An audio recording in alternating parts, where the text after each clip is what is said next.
In what has to be one of the most anticipated National Football Big Sil shows of the year, Green Bay, Wisconsin. Eagles, Packers, from legendary Lambeau Field. Sounds like a fucking monster movie. Lambeau Field. Eagles and Packers. Yes, sir. That's what I'm talking about. Game day. Game day, baby. Man, one of the most iconic bucket ride things that you're going to want to have to do. I should say bucket list, not bucket ride. Bucket list things that you'll want to do in your life is to go to Lambeau Field and watch a pro football game. Damn, dude. And that's right. If it's a snow game tonight, there ain't anything more iconic. Yeah, I'll tell you, I saw it over the weekend, too. Notre Dame had some snow at their place. That's dope looking, man. And it is football season. It is November 10th. How you doing? As we start out, guys, do me a favor. Please hit the like button. Super chats go to the top. We are kind of like the pregame show before the JAKIB famous pregame show tonight as we get ready for football tonight on Monday Night Football. Monday Night Football, Lambeau Field, how you doing? Listen, if you have a pulse, tonight is made for people like us, sports fans. Sports fans, baby. All right. Absolutely awesome. I think the weekend told us a lot still about the National Football League. Holy cow. How about those fucking Rams? Damn. That Rams team looks good. Woo, baby. That's what I'm talking about. Matthew Stafford is playing great football. By the way, I predicted the Bucs would lose to the Patriots. Drake May. Congratulations, Mike Vrabel. You are one whale of a coach, and how you're not the head coach at Tennessee. It blows your mind on how that guy is not the head football coach of the Tennessee Titans. Anyway, I'm going to give you my takeaways of what I think will happen tonight. We're also got a boatload of folks on the program. Coach Jason Brown makes his return because you guys wanted him. That's at 3:30. He will join us. Garry Cobb from Fox 29 in Philadelphia will join us. And then Big Z will be the closer. Our Mariano Rivera here on this Football Monday. He'll be with us at the top of the 5 o'clock hour. I agree, too. Seahawks look absolutely dope as well. Hit that like button. All right. We always start this off, especially on a game day. Supers go to the top like Kyle. Throw some numbers out. I'd love to see what you guys think the score is tonight. These owners want to mourn that dirtbag who let Webster and Waters and left too soon under his watch. I'm going to get to Paul Tagliabue a little bit later on, Kyle, and I appreciate you doing that. Yeah, I saw all these networks glazing that scumbag, and I don't get it. Paul Tagliabue dies at the age of 84. So what? I don't care. What about all the players that went and he didn't give a shit about? We'll talk about that a little later. Let me get into the game. But, Kyle, thank you very much. All right. Score tonight, 24-17. Okay? Daboll fired. Good thing for Dart's career. Yeah, I posted it yesterday. I had heard from some of my friends in New York that he was to be fired. I just I reposted it. I did that about 20 hours ago. They told me that he was going to be fired sometime in the day today and that he was going to be informed. He and his agent were informed early in the morning. And then the New York Giants wanted to come out in the afternoon and make it official that they were going to fire him. But we had heard early yesterday. So if you go over to my X account, you can see that I posted it, that Daboll was going to be fired today. All right. 31-24. Okay. 34-27. Abe's got 28-14.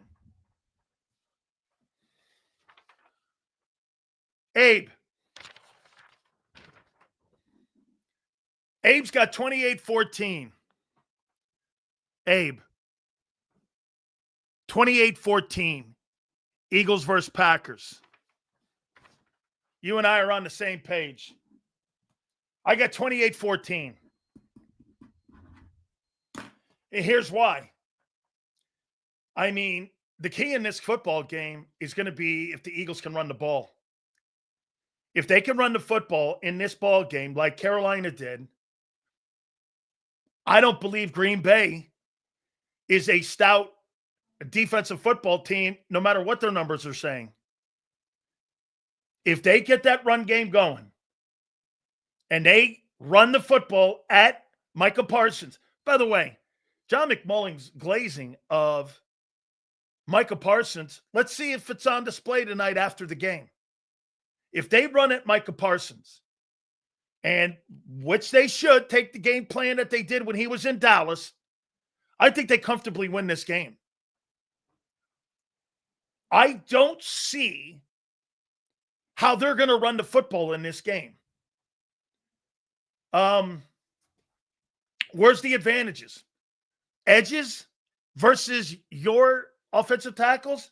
I think that's a push. Your receivers versus their secondary?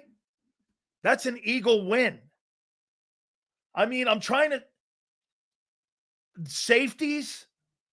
Probably... Get this. Now that you don't have Tucker Kraft, I'm trying to figure out where your advantage is. Your edges, which are really good with Garry and with Parsons as a duo. But you've got Johnson and Mulata as a duo in your tackles. I don't feel the magic with this current team. This is the Packers' year, and they are ready to take the mantle. 34-21, Green Bay. We have next year, Sills, corporate bump. I'm going to say this to you. Did I write this down? Okay. Who has more to prove tonight in this ball game, Green Bay or the Eagles? I think the Green Bay Packers have more to prove. If the Eagles were to lose this ball game, I'm not talking about getting destroyed. Eagles lose this ball game 28-26. That's not going to change my opinion that they're not one of the better teams in the NFL. That's like telling me I think the Broncos are better than you. I don't.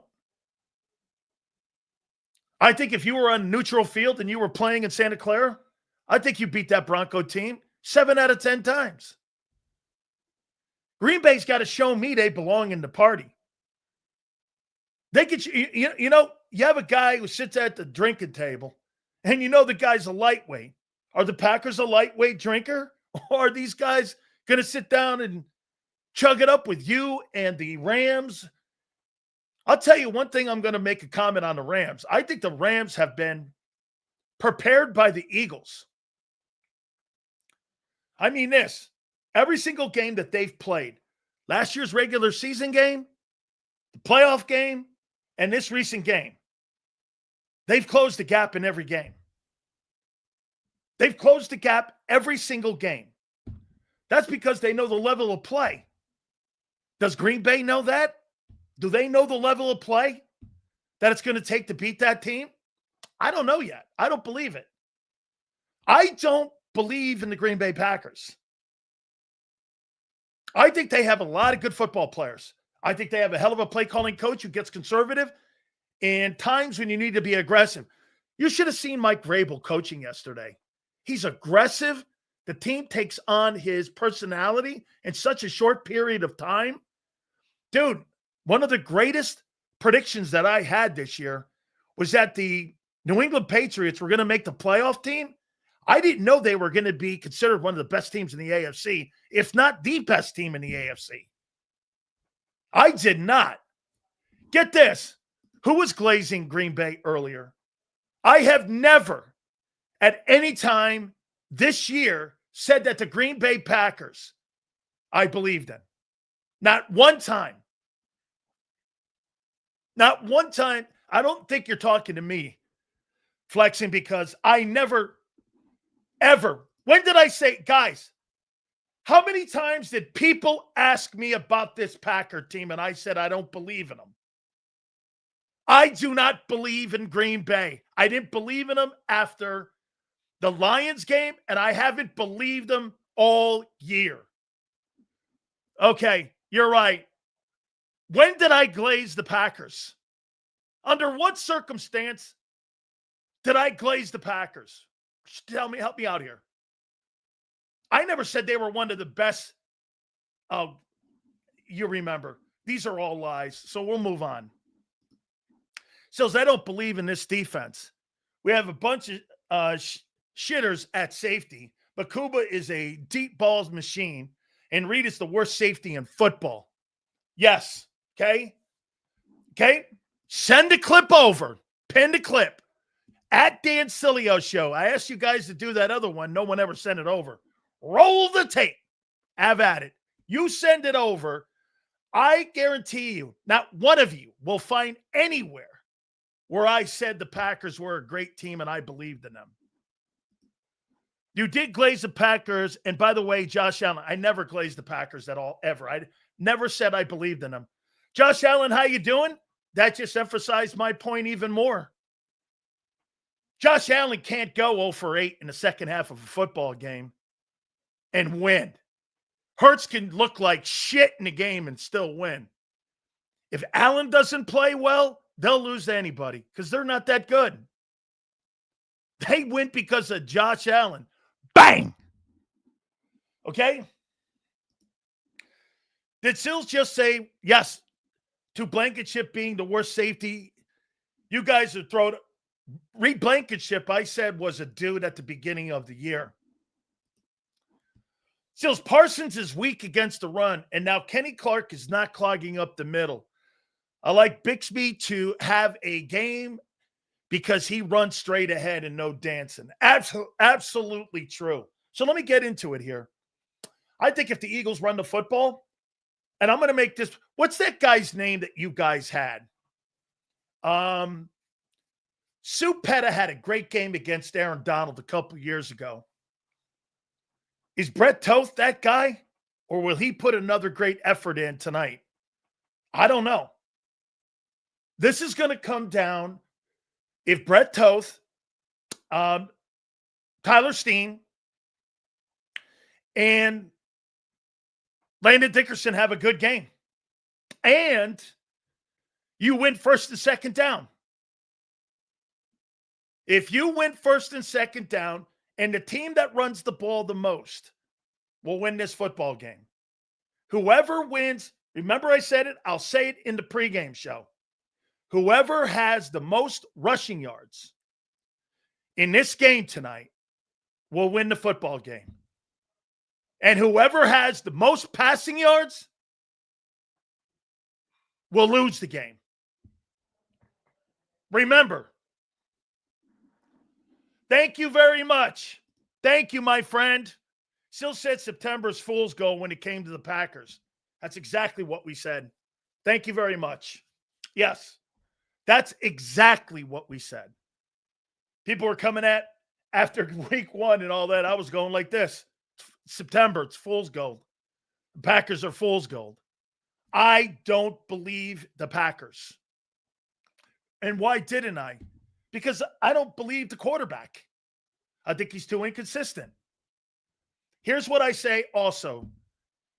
I mean, Green Bay has everything to prove tonight. This is a prove-it game for them. They've got to prove it. They got to prove they can beat teams like this. Beating Detroit, beating Tampa, beating the Rams, any of those teams. It's not really... That's not going to tell me a lot. Beating the Eagles, because the Eagles have been in championship games more so than any team in the NFC over the last 3 years. It's like beating Alabama.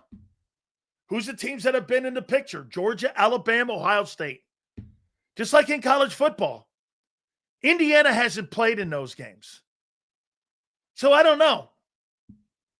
I know those other 3 teams, Ohio State, Georgia, and Alabama. They play in those games. Kansas City plays in those games. Okay? Of course I believe the Bills. The Bills are going to be right there at the end of the day because they've got Josh Allen. By the way, hey, Dodd, you lost to the fucking dog shit Giants. Don't make it sound like people can't lay an egg. You did.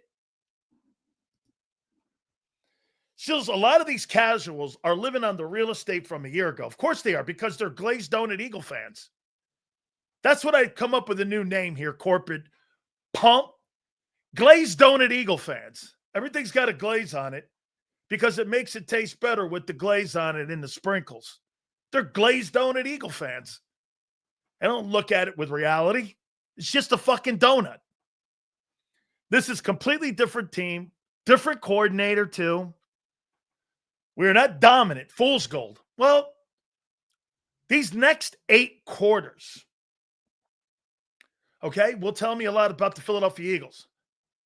And you're on a short work week. If you go 2-0, boy, that's going to be enormous. And you could almost make the comment, you're back on track to where you were a year ago. I mean, 8 quarters of football are against the Packers and Lions. You would have beaten the Rams, the Bucks, the Packers, and the Lions. Case closed for home field advantage. The only team you wouldn't have to play was Seattle. Okay?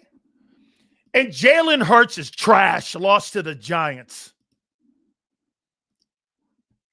Nonsense. Eagles just got by the Jags. Eagles just got by the Jags? What do you mean? I don't remember them playing the Jags at this time last year. They're on the same trajectory. How are they on the same trajectory when your defensive football team and your offense is down in the 20s? Okay? How are you saying that trajectory?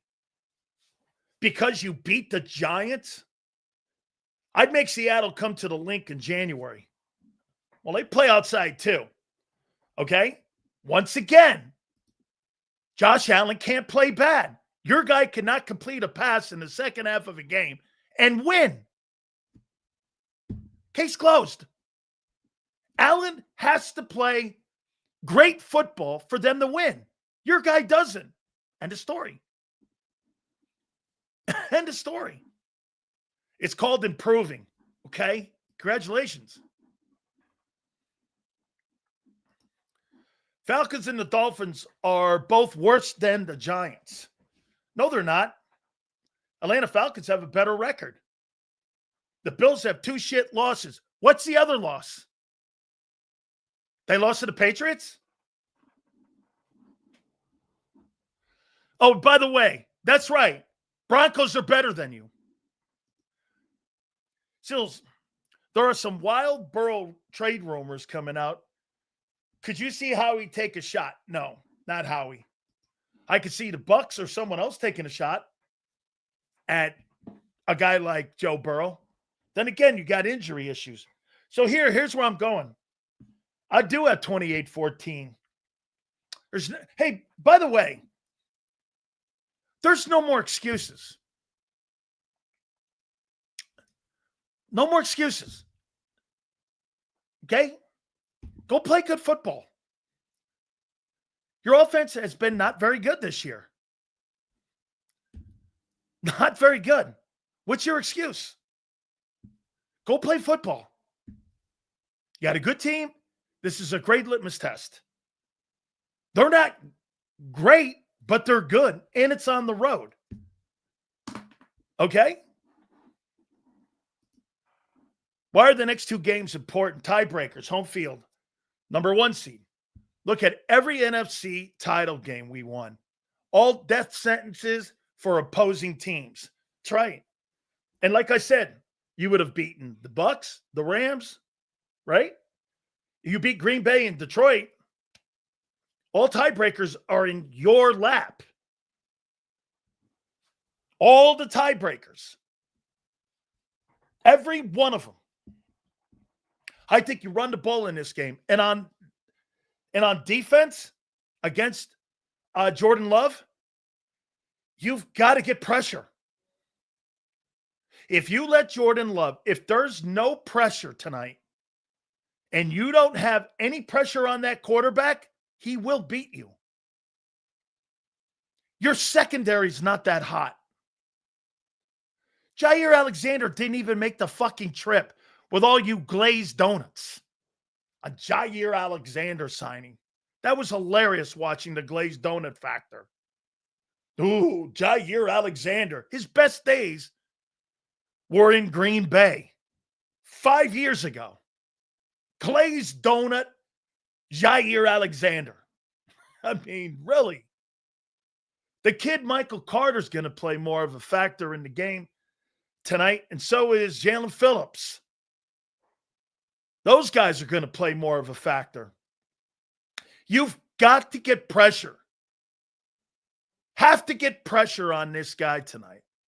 Because if you don't, even with the loss of the tight end, okay, Tucker Kraft, they're still, and Matt LaFleur is an exceptional play caller. Kevin Petula is on training wheels.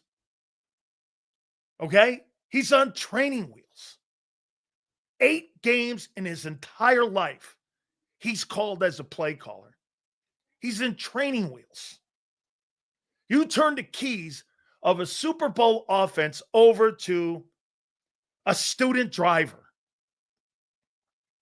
That will always rear its head in a ball game when it comes to situational play calling. He has 0 experience. 0. Hey, he was in there when he was putting the offensive game. So what? When you're a play caller, that's an entirely different headset you're wearing. Okay? When you haven't been an experienced play caller in games in November, we will find out. Okay? That's right, Kyle. They gave the keys of a Ferrari to a fucking kid. Correct. Okay? He's not a student driver. He's not a student, but he's not an experienced play caller. He knows the game, obviously. What does that have to do with play calling? What in the world does that have anything to do with play calling? All right? Through 7 games, the problem was the run game and your passing game. If it gets on track, third downs will be better. Yes. Jalen and KP will be better. The defense will play. Dude, this is all pie in the sky shit. Now, I don't mind you saying that because that's your right. That's what they're hoping too.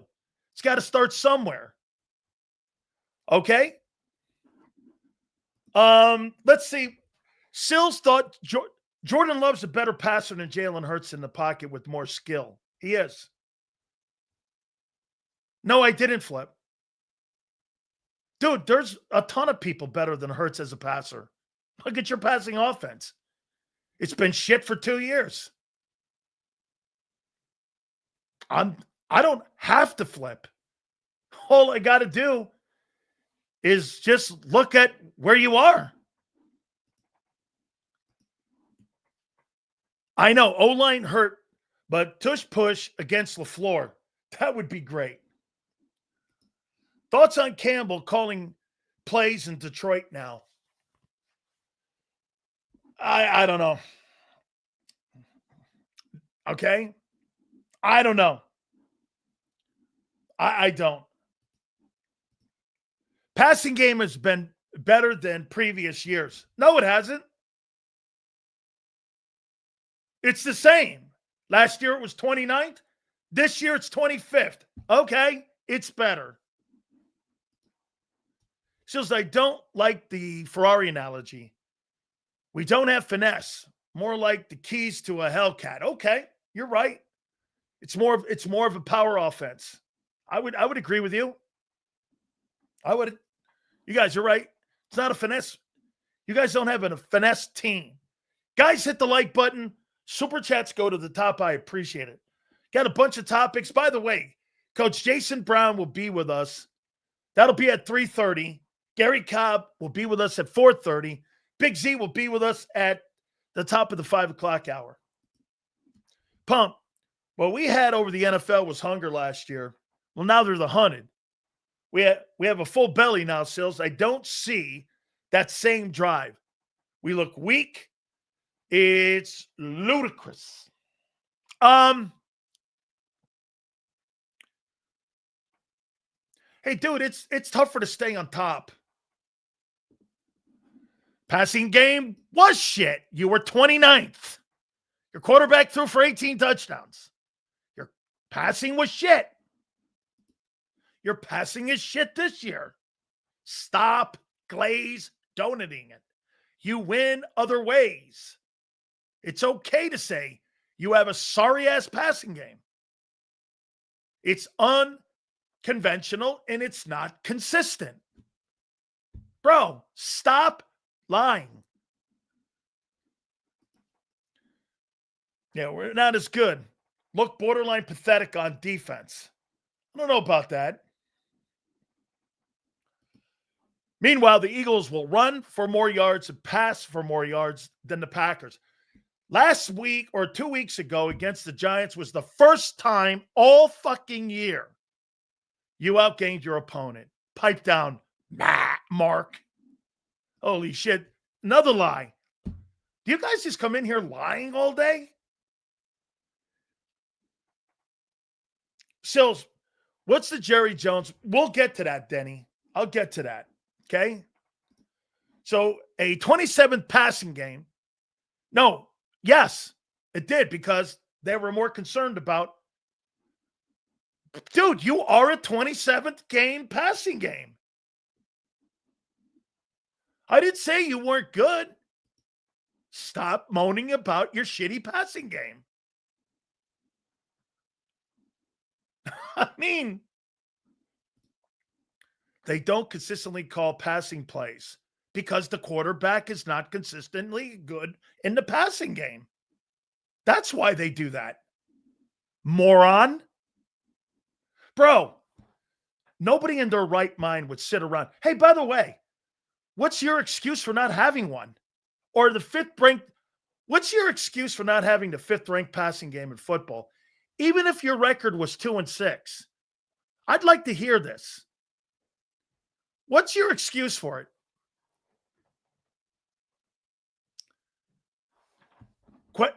Josh Allen has nothing.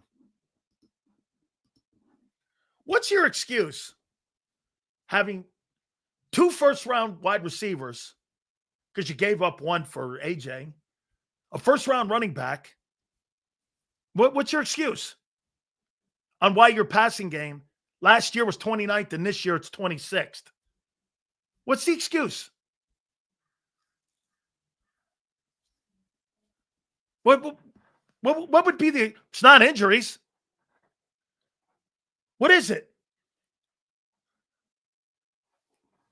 Just curious. Because you're not a passing team.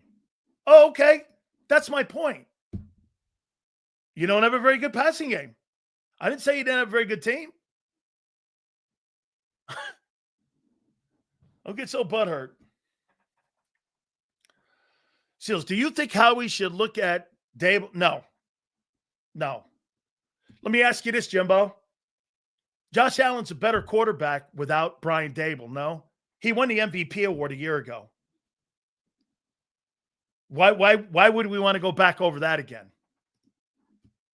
Sills, with Kraft out, Vic can be aggressive with the linebackers and cause confusion for Love in the medium yards positions. This is why I would put Campbell in and play Campbell. Not that Nakobe's bad, but I would play Nakobe tonight in base. I don't think they're going to be in base that much. Tonight, I think that they're going to be in probably – they're going to probably be in nickel 70% of the time tonight against Green Bay's offense. Okay? I don't think the philosophy in Philadelphia is around the passing game. Well, let me ask you this, Jarhead. Okay. So I want what Jarhead is saying to take. So, Jarhead, if you're telling me the philosophy in Philadelphia is not in the passing game, why are you spending $51 million on wideouts? and another, what is it, $12 million on a tight end. I'm talking to you, Jarhead. So again, because you asked a pretty decent question here, you got $51 million in a wideout, 12. So you got $63 million and two wide receivers and a tight end. Because they can? Okay. Well, yeah, nice answer. What's the Packers' philosophy? Small dump-off passes for yards after the catch and subpar run game? Senor, that's why I don't buy them. I never anytime bought the Packers. I think they're good. But they got to prove to me tonight they could beat a team like you. Well, here, if you've seen anything to do with Hurts' passing, it's all 5-yard passes. I mean, there's a couple plays that have gone down the field. 90% of his passes are 5-yard passes. Seals, you could say that the Patriots and Kansas City were the last two dominant teams in the past 2 or 3 decades. Did their season and offenses look the same every year? No, the quarterbacks were the same, and the coordinator and the play calling was the same. You're trying to tell me that Josh McDaniels and Tom Brady were doing different things? They look the same to me. Kansas City looks like the same team to me in their philosophical offensive approach. Andy Reid's the same play caller. Tight end driven, both organizations, not big-time wide receivers. Pretty much the same to me, unless you see something different. One year they had an explosive player in Hill. One year the Patriots had an explosive player in Randy Moss. Other than that, Amendola, Edelman, tight end, run the ball, same thing to me. No, nothing changed. They were the two most dominant teams, and they had the same coordinators, Josh McDaniels and Andy Reid. Yeah, I do think they look the same. So it's because if Jalen doesn't have guys that can kill man coverage, he will throw for 40 yards a game. But don't tell anybody. And you know what? Listen, when I say he doesn't have a good passing game, and they don't have a good passing game, it's an okay passing game. That doesn't mean they're not a good team. They're pretty good in pretty good. They're excellent in red zone. They're excellent with the tush push. And they're really good in short yardage. The problems that they're having this year compared to a year ago, their third down's terrible. They're 27th, which means what? They lead the NFL in 3-and-outs. Yes. Okay? Just go watch your video from last year's Super Bowl. Dude, I didn't say he didn't play well in the Super Bowl. Nick Foles played great in the Super Bowl. That didn't mean Nick Foles is consistently a good passing guy. The fuck, man? Eagles must stop the Hawks and Rams. Let's take care of business tonight and Sunday. You got a short work week against Detroit. I do believe you get Detroit at home, though, which is great. Go to Lambeau, and then, I'm going to make a prediction. You know that Bucs team? I think that Bucs team in the next couple of weeks are going to be 6-5. It's a precursor to what I think is coming for the Bucs. I think the Bucs are frauds. Seals, could the Patriots and Chiefs been looking good for some time? Because depending on how bad their division opponents be, I don't think the Chargers are a bad team. I don't think Denver's a bad team. Hey, are you telling me that you think the AFC West is bad? You got a Denver team that's got 2 losses and beat you. And you got a Kansas City team that's been to 3 straight Super Bowls. And you got a Charger team that's now 7-3. I don't know. AFC West don't seem bad to me, man. Paul, love you, man. Thank you. Packers play predominantly zone defense, and Hurts is putrid quarterback against zone. This is going to be an ugly game for the offense, for us. Okay. Dude, if they can't run the ball tonight, they're losing. They're losing. Okay? If that run game gets stuffed, they're losing. I don't believe it. I don't believe Green Bay has those numbers they have. I don't believe them. Since you missed my response, I don't know why we have so much money in the offense and in turn look the way we do. That's the question for the front office. No, that's a question for the coaching staff. The front office doesn't coach these guys. The front office goes out and Jarhead, they go out and they sign these guys. They recruit these guys. They give these guys contracts.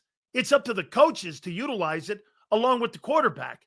The front office doesn't have a role in coaching them unless you think they do, which the response will be a lawyer's answer from Howie and Chiriani. Jarhead, I think this is a coaching thing. What's your excuse for having a shitty passing game?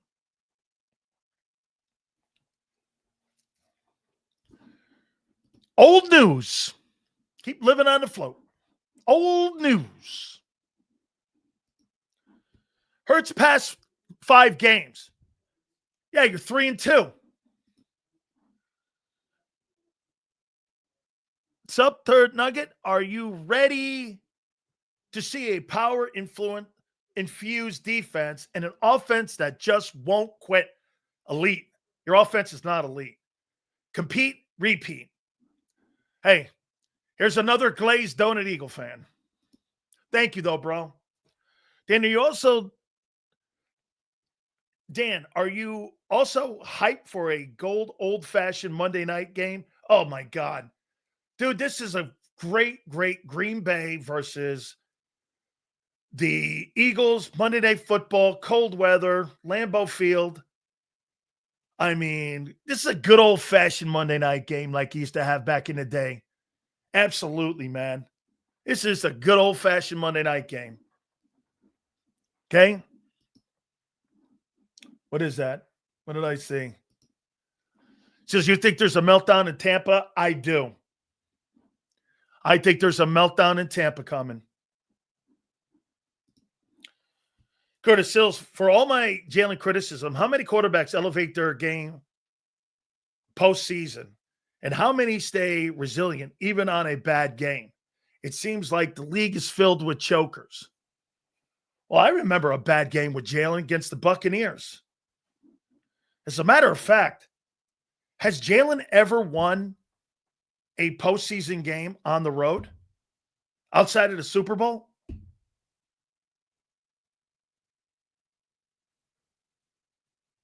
No.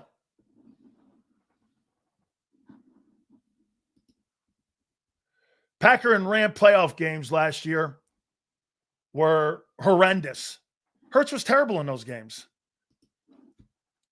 I'm talking about, has Hurts ever won a game on the road in the playoffs? Okay. Just checking. That's why games like tonight are important. Eagles have never been to a Super Bowl that they didn't host the NFC title game in their entire history. In their entire history, they've never gone to a Super Bowl. Okay?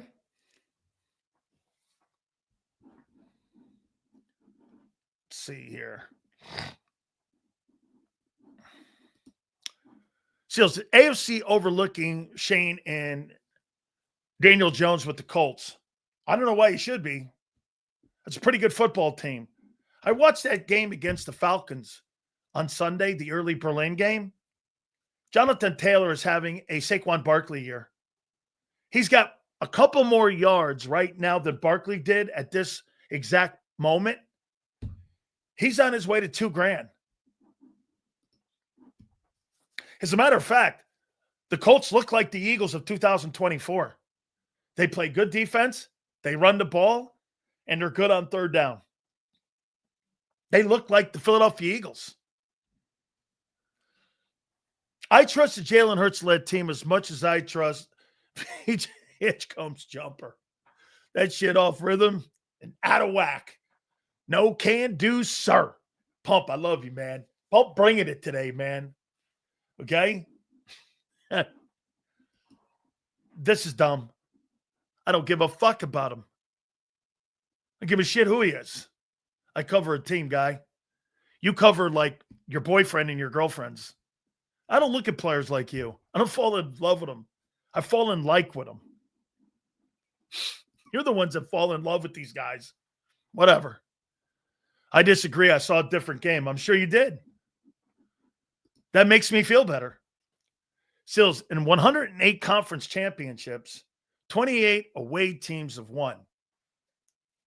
That's crazy. That's a crazy number. Great stat for me to know. Of 108 conference championship games, the road team has only won 28 times. It's fucking great. Thank you for that number. I did not know that. So's the league. But you said you love Jalen Phillips. I love players that I like somebody like that because he went to Miami. Yeah. I like Jalen Phillips. He's a University of Miami guy. Hey, a couple guys in your team I like a lot.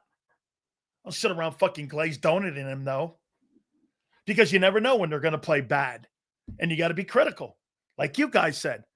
I evaluate how you play on a week-to-week basis. You're good, you're bad. You're great, you suck. Whatever you want. You guys sit there and give the glazed donut. I love him, I love him, I love him. No matter if they're good, no matter if they're bad. I want to do and cover teams and people and players the way I do. Because that's truthful. You are glazed donuts. Not all of you, by the way. You'll kiss a guy's ass if he sucks. Seals, would you go to a bar with Jalen Phillips? I don't go to a bar with any dude and me and him. I'll meet you there, watch a game, but I'm not in a car. Me and you, like me and my boy Xander going because I'm in from out of town. Okay, but meeting up with dudes and sitting there with 20 guys watching a ball game, I don't think so. Better have a couple chicks in the room. I don't go to bars with dudes. Why, you do? Wow. Okay. Seals, the Colts have the 17th ranked defense. Okay, that's good to know. I remember correctly. You said numerous times 17th isn't good enough. Yeah, because, think of that. If 17th isn't good enough, you're 25th. Okay?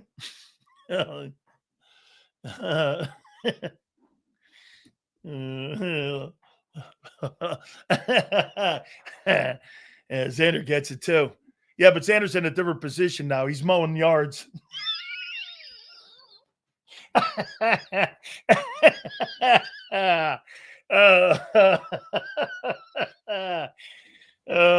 take the fucking trash out, guy.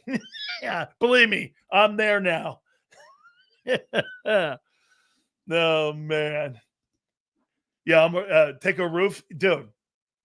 Type of guy to roofie you. Yeah, dude. Drugs? I don't do drugs. There's a guy like me, crazy. Fucking nuts. All right. Hit the like button. Our boy, Coach Jason Brown, will be with us at 3:30. All right. Who are the Green Bay Packers? I'm going to get to that in a minute. Now, I'm going to do Jerry Jones. Jerry Jones has exposed himself to the Eagle fans. And Jerry Jones has exposed the organization to what's important. Winning a Super Bowl is not important to the Dallas Cowboys anymore.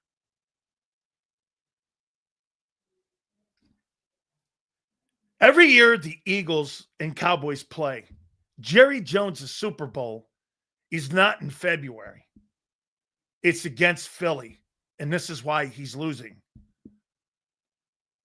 So he puts this poison pill into this exchange with Green Bay. By the way, Green Bay put, like Kenny Clark, I guess they can't trade him to any team from the NFC North.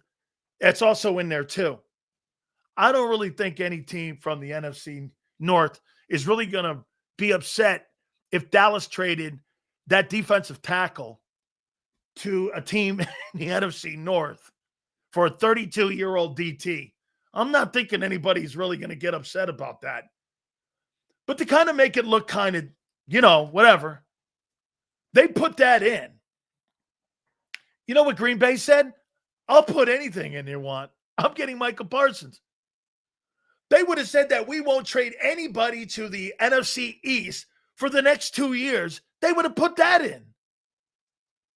They would have said, hey, Brian Gutekunst, the general manager, would have put in, hey, I won't travel to Philadelphia for the next 2 years if you make this deal with Micah Parsons. I would have fucking put anything in that contract to make old man Jones make that deal work. Hey, you're not allowed to go to the games in Philly for the next 2 years. Okay. I would have done anything. Okay? We'll get to the Brian Daboll firing. I promise you. Okay, Joey, we'll get to that. Promise, man. And, hey. So at the end of the day, and I'll tell you why they're keeping Schoen. Okay? Dude. Okay? Brian, that whole thing, but putting that poison pill so that you don't trade Micah Parsons to the Eagles. Boy, the Eagles are in his head. They'll never win. The Cowboys will never win with Jerry Jones running the football team. Hey, Eagle guys, you don't ever have to worry about the Cowboys ever being a threat. Even if they beat you in a regular season game, that's going to be their high watermark. If they beat you in a couple weeks, let's just say they beat you in a couple weeks, that's going to be their high watermark. It'll be a stumble, and who cares? Then that's everything. Just stupid, man. And then you get that out there now. Just dumb. Okay, so here, and I appreciate you, Joey, asking me about the Brian Daboll firing. Guys, hit the like button. Brian Daboll, I put that out there on Saturday. We had heard that John Mara was going to make a decision on Monday afternoon that was going to release him of his duties. Okay? Joe Schoen has already been told that he'll be fired at the end of the year. But they're going to wait until after March to do it so that they could do all their free agents and all that, and then they'll move on from him before the draft. Joe Schoen will not be the general manager of the football team heading into the draft. Okay? So sometime between March and April in there, they'll fire him too. They'll want a new GM coming in, and they'll want to go and have a new coach and a new general manager to go into that draft, because this is what you don't want. Look at how fucked up some of these organizations are. So the Tennessee Titans, they draft Cam Ward, right? What do? A month into the season, they fire Brian Callahan. Why didn't you fire the coach first? Get the coach that you want to go with, Cam Ward, and go from there, and you guys can be married and you can work on developing the kid. Why didn't you hire a guy like Cliff Kingsbury or somebody to coach the kid? Instead, you set the kid back. Those are shitty organizations. Okay?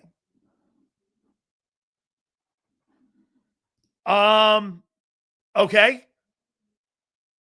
They're a contender to get there. I don't believe they're that good. I think they're okay. But I think every team in the NFC has a flaw. I think you could pick any one of those teams out. I think there's 3 teams that are starting to separate themselves. Hey, if Green Bay proves it tonight, they will be an even bigger contender.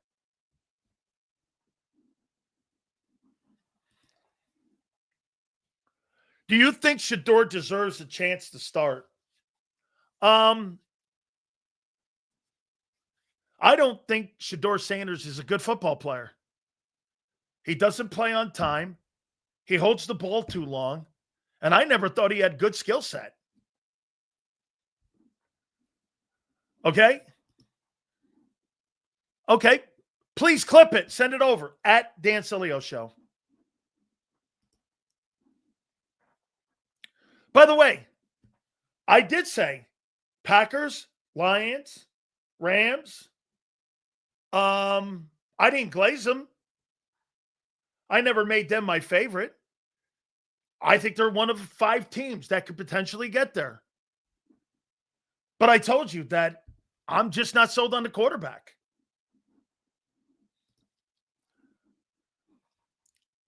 I'm only concerned about the back end of the defense. Green Bay is throwing downfield on anybody not named Mitchell.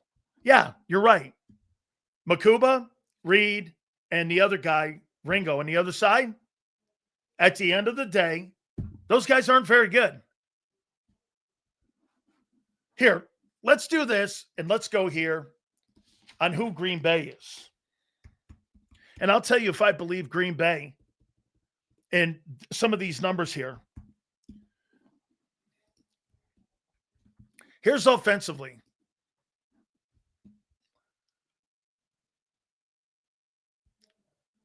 Packers are 8th in total offense heading into this ball game.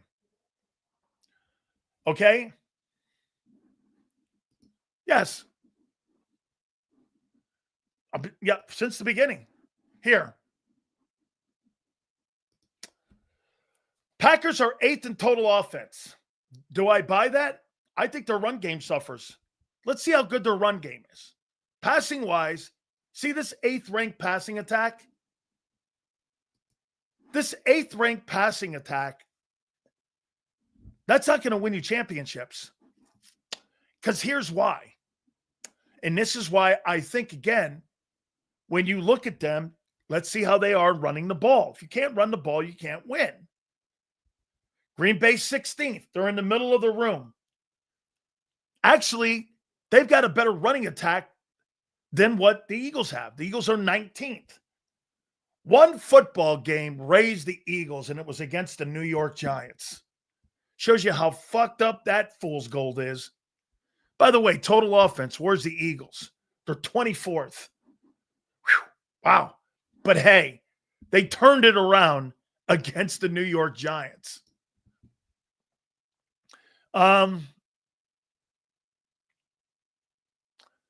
Scoring.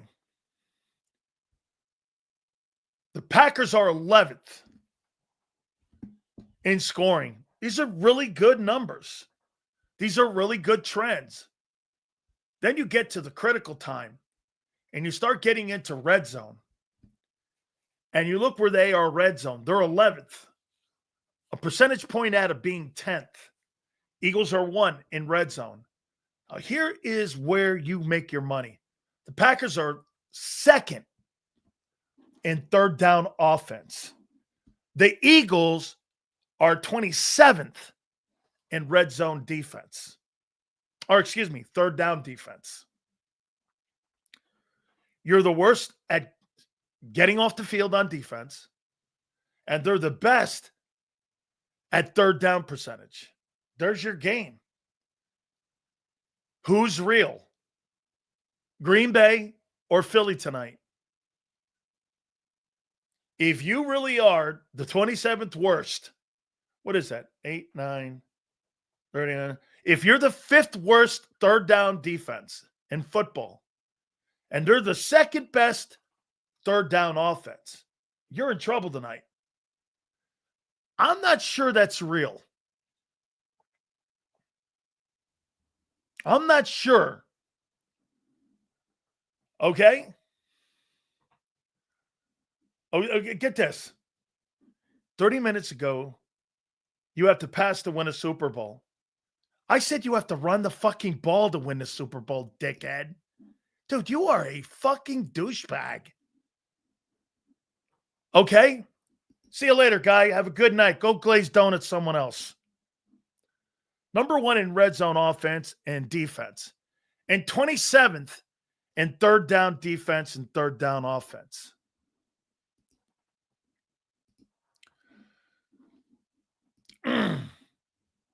You're the one here, not me. Seals, your assessment of Sanders is both assessment of Jalen. Why shouldn't I prefer McKee again? Jalen can do more with his wheels, though. And Jalen has more of an array of winning ball games. Sanders doesn't, and nor does McKee. By the way, we're talking about backup quarterbacks versus a quarterback that's led the charge on getting to a Super Bowl 2 of the last 3 years. I'm not taking that down.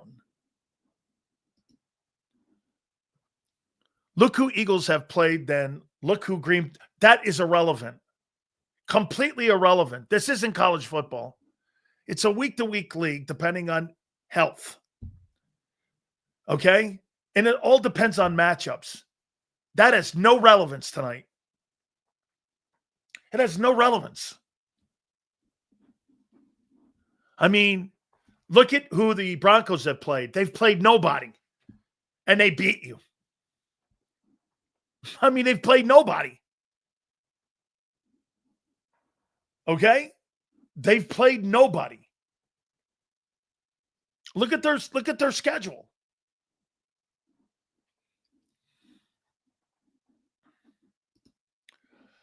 The way the offense is designed is around Hurts since he can win games with his legs. Okay? If Tanner was in at quarterback, he would be destroyed. Well, they would revamp the offense. They'd have to. Because Tanner McKee is not going to run the Jalen Hurts offense. Hey, Jarhead, that's why when people say that, guy's a system quarterback, it's the stupidest comment that any analyst or fan can ever make. There's 32 different systems for 32 different quarterbacks because every quarterback's different. Sears, where do you predict the defense will be if you consider the rest of the games? So first half, we rank 23rd. Second half will be what? Well, here. It's a good question. Why? Where do I see the defense ending up? How about I make this point to you? Okay. How about Green Bay, Detroit, Dallas, Chicago, and the Chargers? Let's see. So 20 quarters of football. Green Bay, Detroit, Dallas, Chicago. Then you have the Chargers. The next 4 games are going to tell me whether or not you're going to host home field advantage in the NFC Championship game. The next 4 will tell me. Okay? Next 2 will tell me a lot too because you're going to be playing on a short work week Sunday night when you take on the Lions at Lincoln Financial. So these next 2 games will tell you everything that you need to know about where this team is. Coming out of the bye, yes. The Giants games are like too helter-skelter.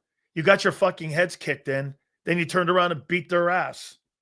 I don't know. It's like bipolar. I mean, those were bipolar performances. One day you're great. The next day you're dog shit. I mean, yeah, the next 4 games are going to line up home field. By the way, Chicago right now, if you're looking at the playoffs, Seattle's number 1. Now, again, Seattle has played 1 more game. You're theoretically the number 1 seed if you win this ball game tonight. But right now, Seattle is. It's just because you haven't played. You're right now in the 2-hole. Green Bay's in the 3-hole. If they win this game, they're going to shoot up to 2. You'll go down to 3 because there's really nobody else in the NFC East. The Bucs are in the 4-hole. The Rams are in the 5. The Lions are in the 6. And I'm going to tell you something, guys. The Bears are in the 7th. There is no doubt the NFC is deeper. Look at these records. 7-2 with the Seahawks. 6-2 with the Eagles. 5-2-1 with the Packers. 6-3 with the Bucs. 7-2 with the Rams. 6-3 with the Lions. 6-3 with the Bears. And here's the team on the outside. 49ers are 6-4. Panthers are 5-5. I mean, I look at these. The Chiefs right now are out of the playoffs. You got Colts, okay. Broncos, okay. Patriots, I'm liking them. Steelers, frauds. Chargers, a little inconsistent. The Bills, horrible loss. The Jags are not going to be there in the end. They're hanging on by a thread right now. Hanging on by a thread. Like, here, I think the NFC's better right now. They're just better. AFC has the quarterback still, but the Bills will always be fool's gold because they don't have enough talent around him. I feel very good about today's game. If I'm being honest, okay, I know we have a great chance of crashing, but I think Vic is going to pull out something really good defensively to keep Green Bay from moving. I'll tell you something here too, Wild Bear. Matt LaFleur versus Vic Fangio, I'll take Vic any night. Now, Hafley versus Kevin Patullo.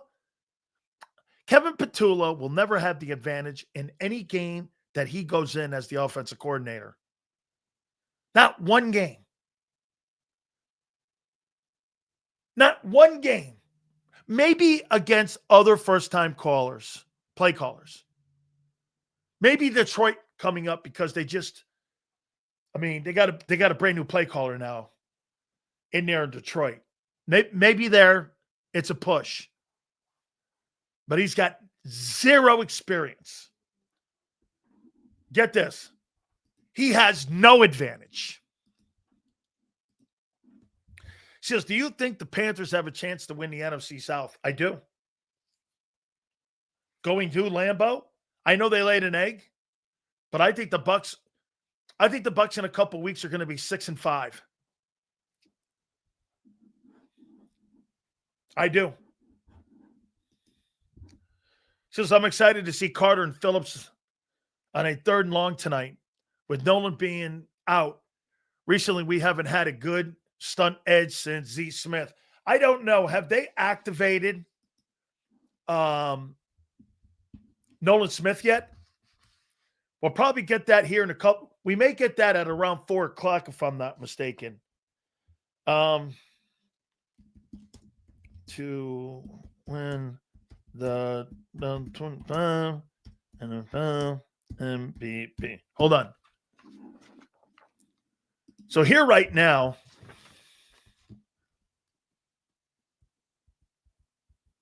are the odds to win the NFL Most Valuable Player Award. Drake Mays 1, Stafford 2, Mahomes 3, Jonathan Taylor 4, Josh Allen 5, Sam Darnold 6, Hurts 7, Herbert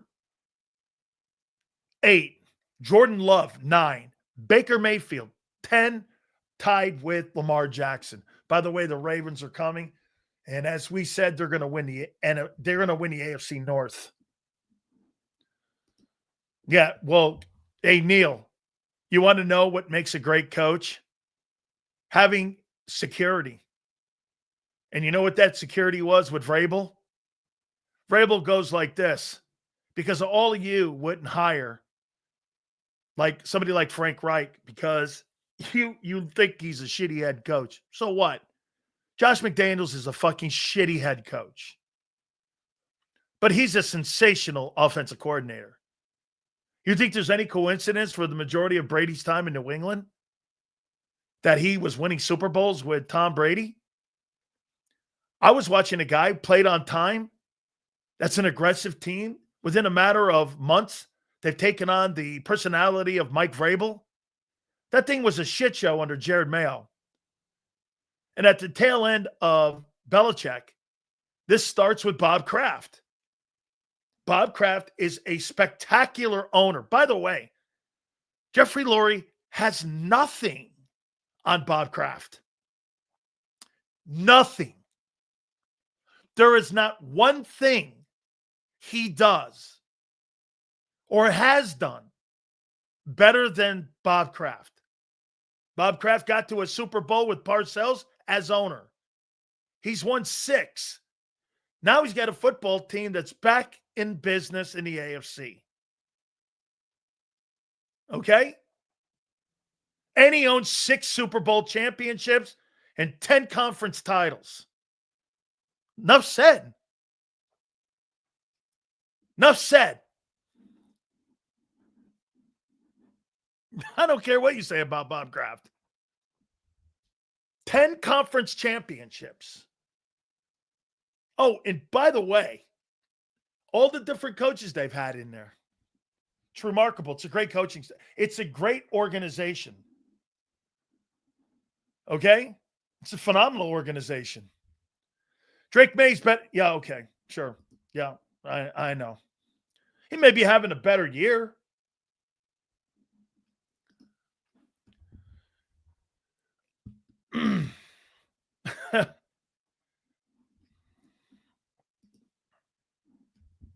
Deflategate. Yeah. No, didn't matter. Deflategate went on to win 2. Tuck rule. Call the NFL. Spygate went on to win 3 more. Yeah, it had all big time factors. Whoa. Deflategate, they went and won 2 more after. Spygate, they went on and won 3 more after. Never mattered. Made up. Fake news. Fake news. Says Jerry's scared of the Eagles. That poison pill is a bitch move. It's a stupid move. It's a stupid move. Who cares? You're that concerned with Philly? Man, dude. Okay? Dude. Spygate was nuts. It's stupid shit. Everyone does that. All you have to do is get the copy. Jimmy Johnson used to get the copy of every single game, the local television, and they shoot from like a place. He'd look down and see if anybody was throwing signals out that you picked something up on the sidelines. There was never a rule. They made that shit up. Seals, the thing that Kraft has always brought is consistency. Correct. Bob doesn't overbear. He hires great people. Now I look at the Jared Mayo hire. It was a stopgap to get to Vrabel. And there's no doubt. If you ain't cheating, you ain't trying. I wish the Eagles would have done it and won 6 Super Bowls. They'd be proud. They should be proud of the Patriots. Okay? It's just moaners and complainers and dominating football. They come up with dumb shit. Oh, they're spying and they're scuffing footballs. I spent more of my life learning what PSI was and deflated footballs. Holy shit, are you people stupid that an inflated football mattered in anything? My God. You think those inflated footballs mattered when Brady went to Tampa and won a Super Bowl? How fucking dumb are you?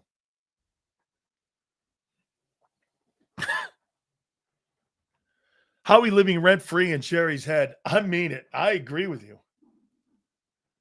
I completely agree with you. Seals, who do you see coaching the Giants next year? Could be John Gruden.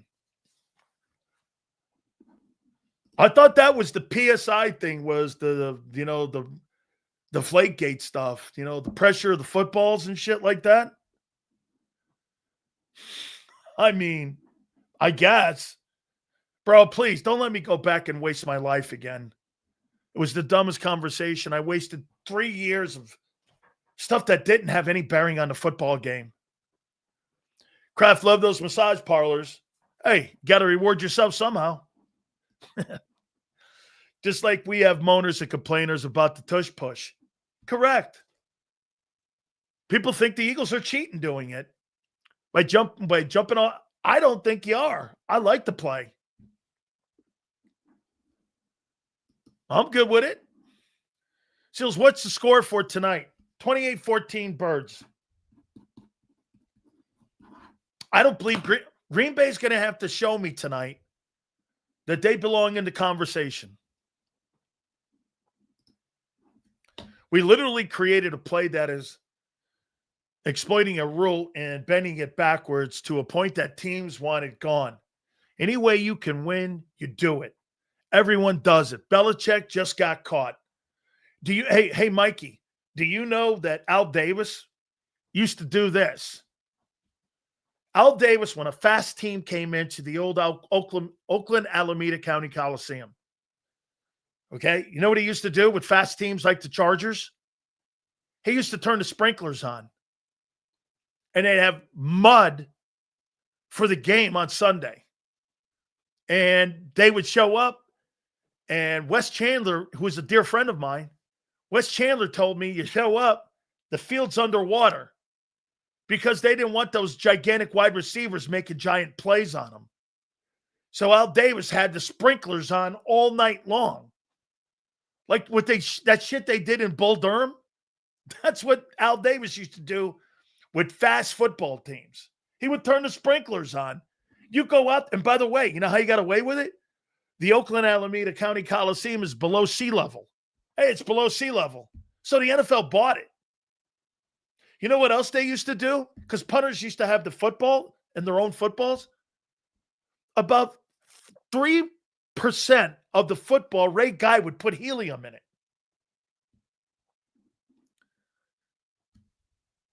What would he win? The integrity of the game. Make sure nobody's cheating out there because this is Queensberry rules when we play pro football. Okay. Yeah. All right. Fucking stupid. Get this. Look at this. Bull Durham was baseball, Hoss. No shit. Fucking thank you very much. Hey. Francis Ford Coppola, thanks for telling me, kid. That's cheating. No, it ain't. It ain't a rule. It ain't cheating. Integrity. You guys are fucking dopey. Dopey. Integrity. Queensberry rules. Oh my God. Fans are wild. You'll think everything's supposed to be on the up and up. There's no gambling. Not in this spot. What did you say earlier in the year about Frank going to join the staff? I believe as soon as that season is over for Stanford, I believe their last game's against Notre Dame. I believe Frank Reich will join the coaching staff sometime in January. I'm surprised you aren't throwing CJ's game yesterday in our face. Why? You already know he's the best safety you would have on your football team now. But we can't go there because, he's an asshole. I don't want an asshole on my team. Even though he's the best safety that we could have on our team. I heard John and whoever that dude, Jeff Kerr, talking, well, he's an ass. Xander kept trying to make a point, and their point was dumb. Xander sounded brilliant.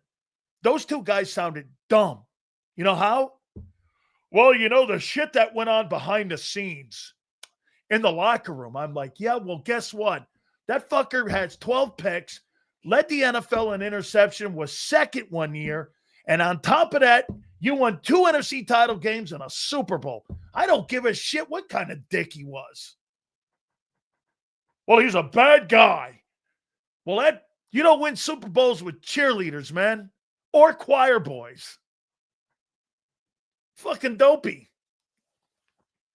I don't think Vic wants him back. You mean Vic wouldn't want someone back that helped him win a Super Bowl and had his pass defense number 1 in the league and helped Reed Blankenship look like a halfway decent safety? Hey, get this. Not having Gardner Johnson, your safety play is down, and Reed Blankenship is going to be looking for a new job. So not only are you bad at the safety position, 2 people that you fucking failed at miserably were Sidney Brown and Kelee Ringo. Those 2 guys are turds. Those are supposed to be your guys. What happened? I don't even know if Sidney Brown's on the team. Hey, by the way, we can't sign them all. Well, shit. These guys didn't cost any money. You bombed in your evaluation of them. Sidney Brown and Kelee Ringo have nothing to do with money. Failure on evaluating. That's failure evaluating. Plain and simple. Failure evaluating. Well, we can't sign it. That has nothing to do with those 2. Nothing. You can't talk money when those 2. What happened there? Okay? You thought Ringo was going to start, and you thought Brown was going to start. This just in. How many safeties are you traded for? And how many corners have you traded for? Since that fabulous evaluation. 4 at corner. 3 at corner? Fuck, I've lost count. Here's the thing about Ringo, too. You got the guy on your roster 4 years or 3 years, whatever it is. I mean, you don't know if he can play?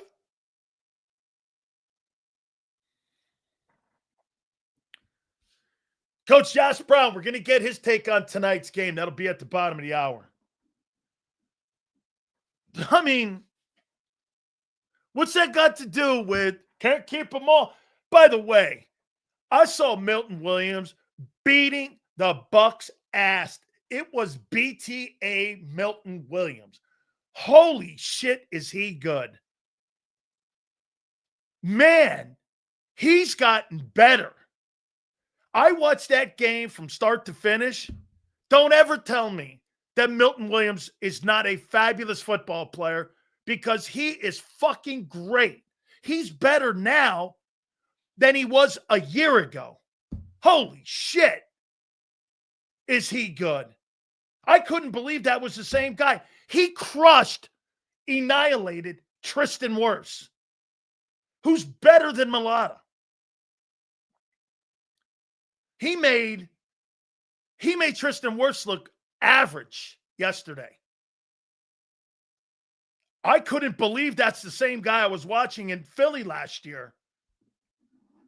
Dude, you developed that guy, you made him a star player, and you fucking let him out. Milton Williams is going to be first team All-Pro at 26. 26. Seals, do you give a shit if your 5th, 6th, 7th round picks hit? Oh, get this. I like the question. Or if your 1st, 2nd, and 3rd miss, wouldn't it be cheaper for teams if that happens more? David, here's the thing. If your 1st round guy misses, like here, if Jalix Hunt turns out to be a star and Nolan Smith doesn't, that's a win. It's like the Brock Purdy thing.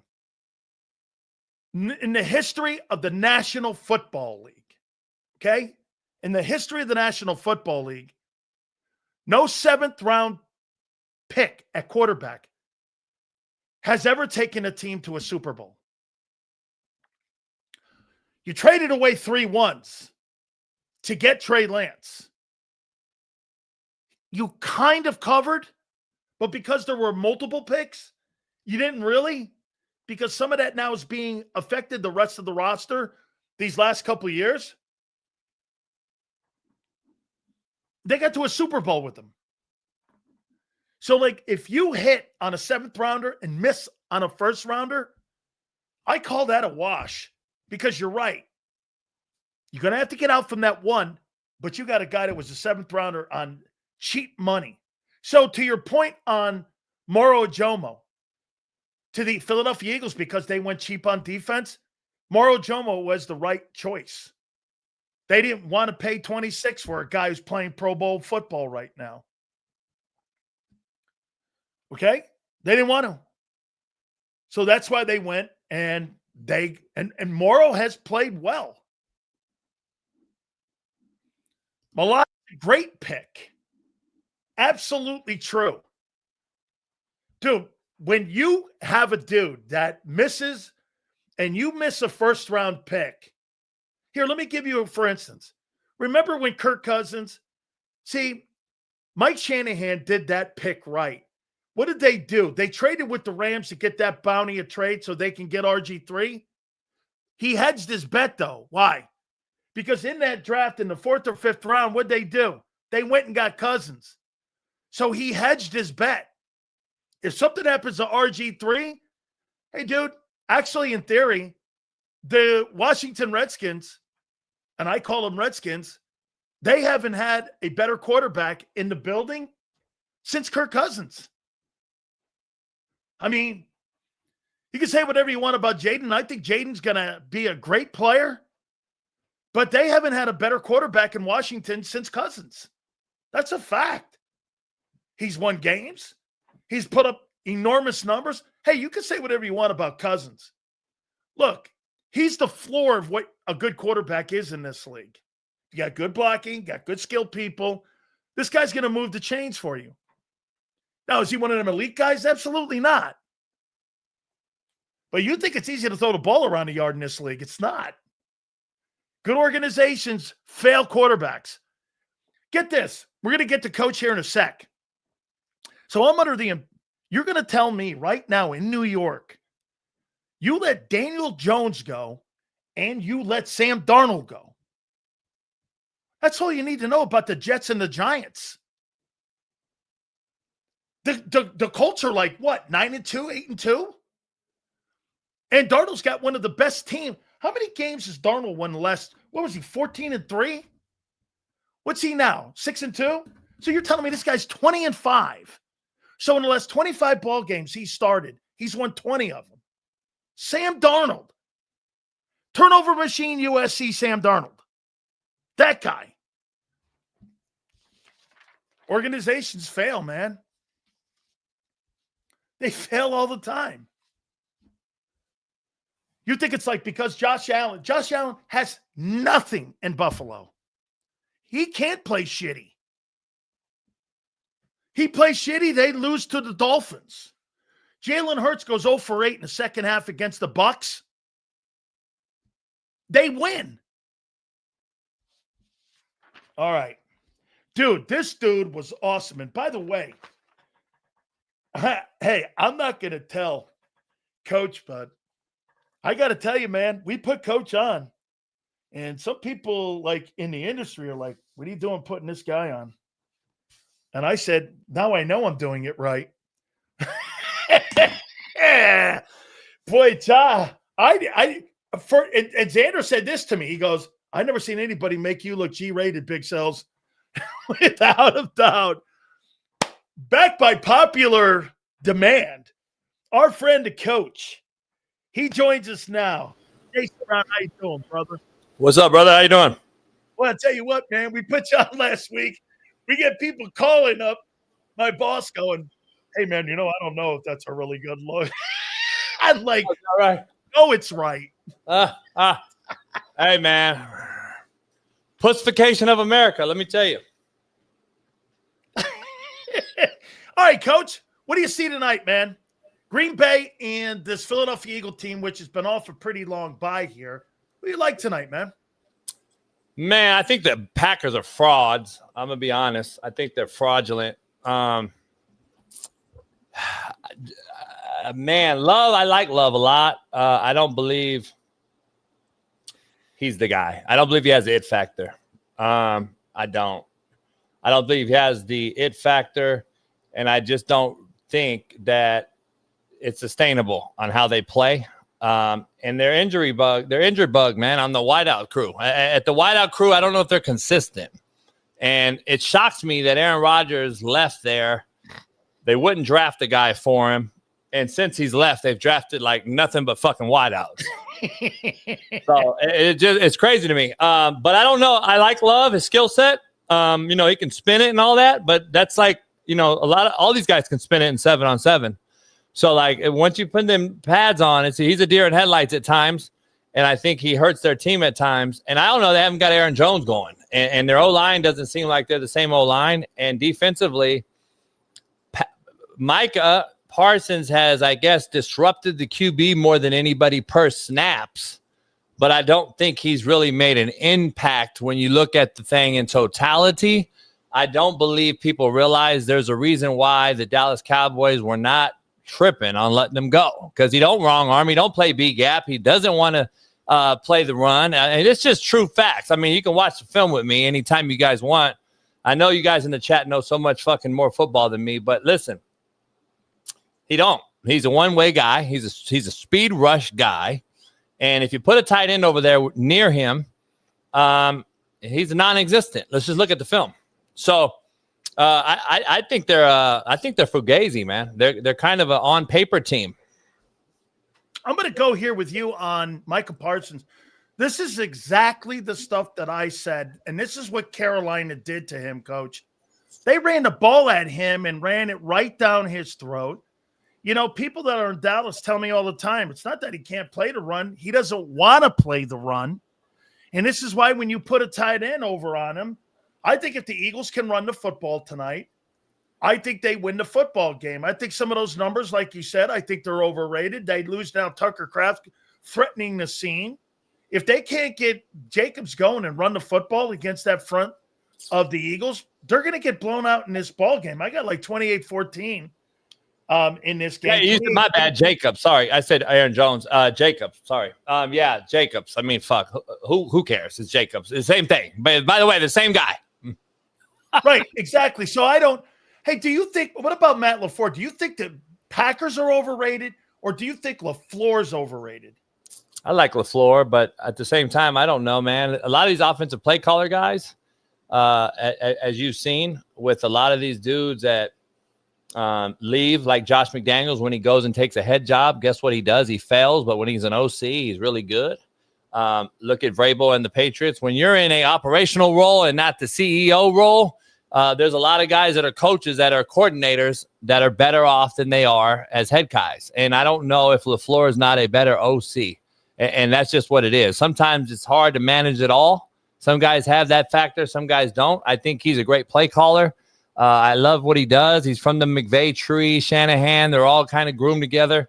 But at the end of the day, when it comes down to head coaching, I don't know if he's that guy. I guess you have a few more years to find out. I'm sure he's got a couple more years. I don't think they're rushing to get rid of him. But at the same time, I don't know if he's a guy that's going to get him over the hump.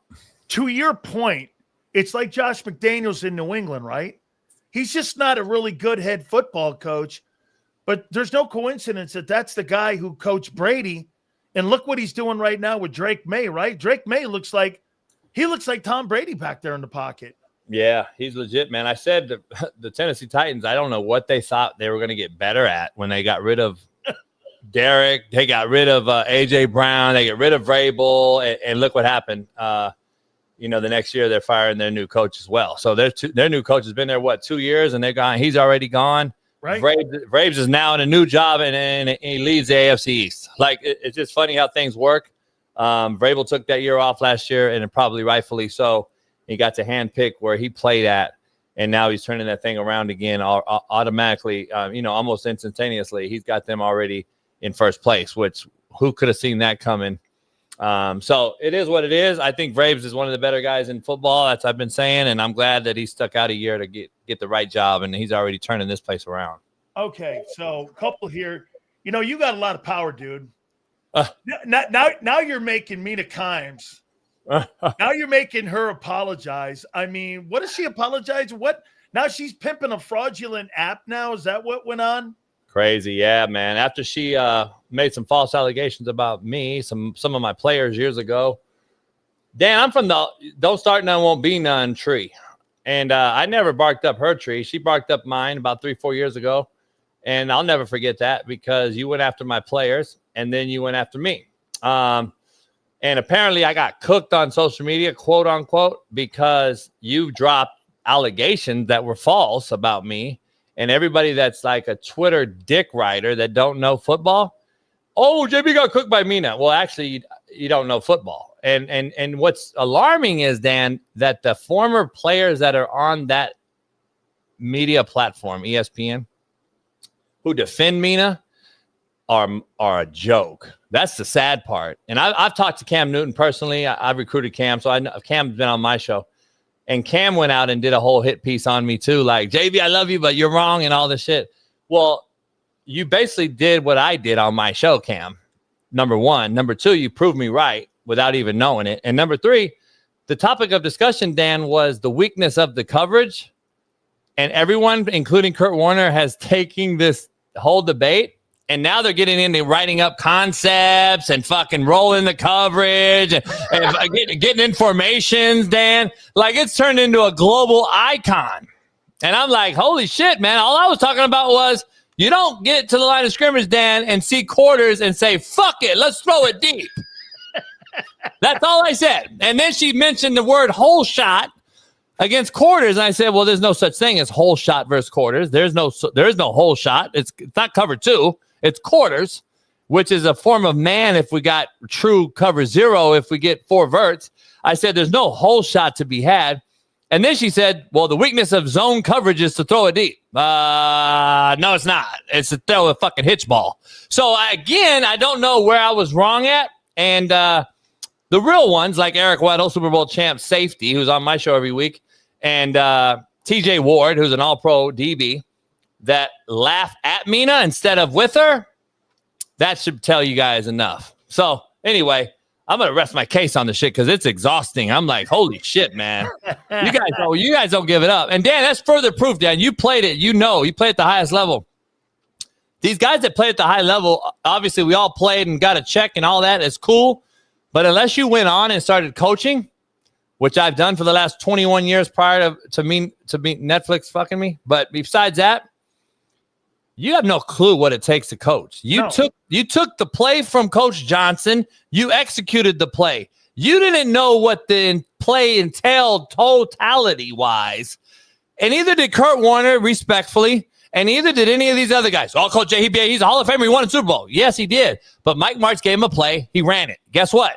He didn't know all the nuances in those coverages. He didn't know any of that until he got older, until he got out of football. Kurt Warner ain't coached nobody but his kids on the grass in the backyard, FYI. and neither is a lot of these guys that were players. How's the Deion Sanders thing working? Terrible. Great players aren't great coaches, just FYI. Oh, absolutely. I just because you have a gold jacket doesn't mean you can coach on Saturday or Sunday. And I say that all the time. You're right. Going to school at the University of Miami, Coach, and having Jimmy Johnson was like going to a class. Here's why we're doing this. Here's what it's going to happen.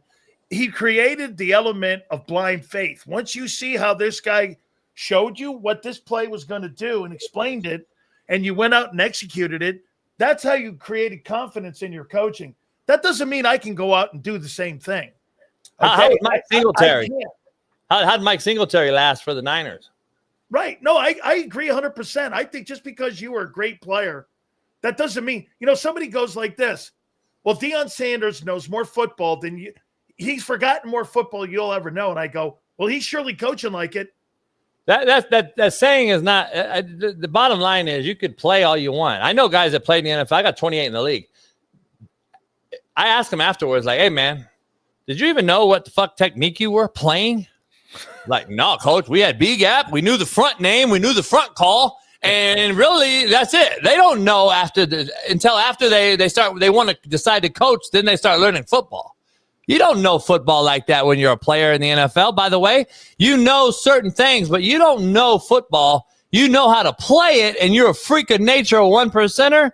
But guess what? You don't really know football to the whole. You don't get the whole scope of it all until way later.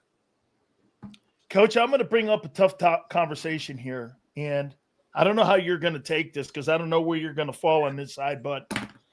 So yesterday I saw all the networks glazing this scumbag, Paul Tagliabue. And for me, here was a guy that put a hairdresser in charge of neurology and CTE. And here's a guy that did everything in his power to make sure that CTE was never truly investigated. It never was really something that he wanted. He always denied it when players were committing suicide and players were saving their brains. That's why Junior Seau didn't shoot himself in the face. He shot himself in the chest because he wanted an autopsy done on his brain. I saw all these networks glazing this guy. And when I found out he died, I'm like, good. I said, I'm glad. I go, this guy did more to harm more families of NFL players, of any commissioner in the history of the National Football League. And I'm supposed to feel sorry for a guy that denied that CTE was a real thing. Now, listen, Coach, I'll do it again. I would have signed up. I'm not belly aching. I'm not crying. But for that guy to be glazed as much as he was, it's insulting. Yeah, I don't have my dad went to high school and junior college here in Compton with Pete Rozelle. Pete is who I kind of contribute making the NFL great Totally. before it got kind of ruined. So I've heard a ton of stories. And then Pete passed away, obviously, and then Tagliabue got in there.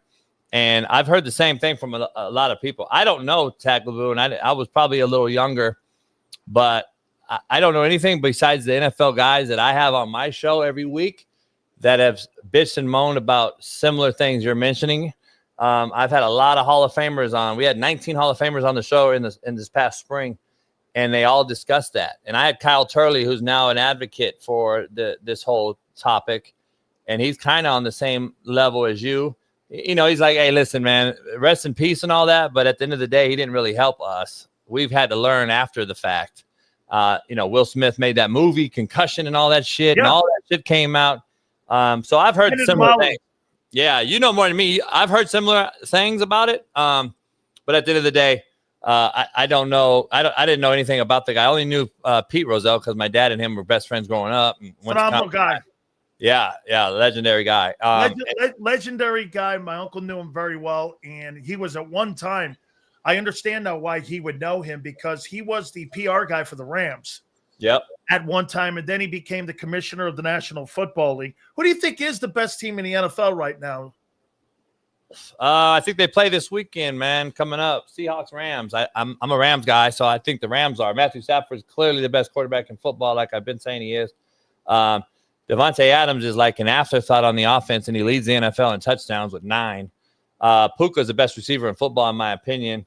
And Sean McVay is the best play caller right now with the talent that he has. Andy Reid, I think, is the best coach. I think McVay is the best play caller right now.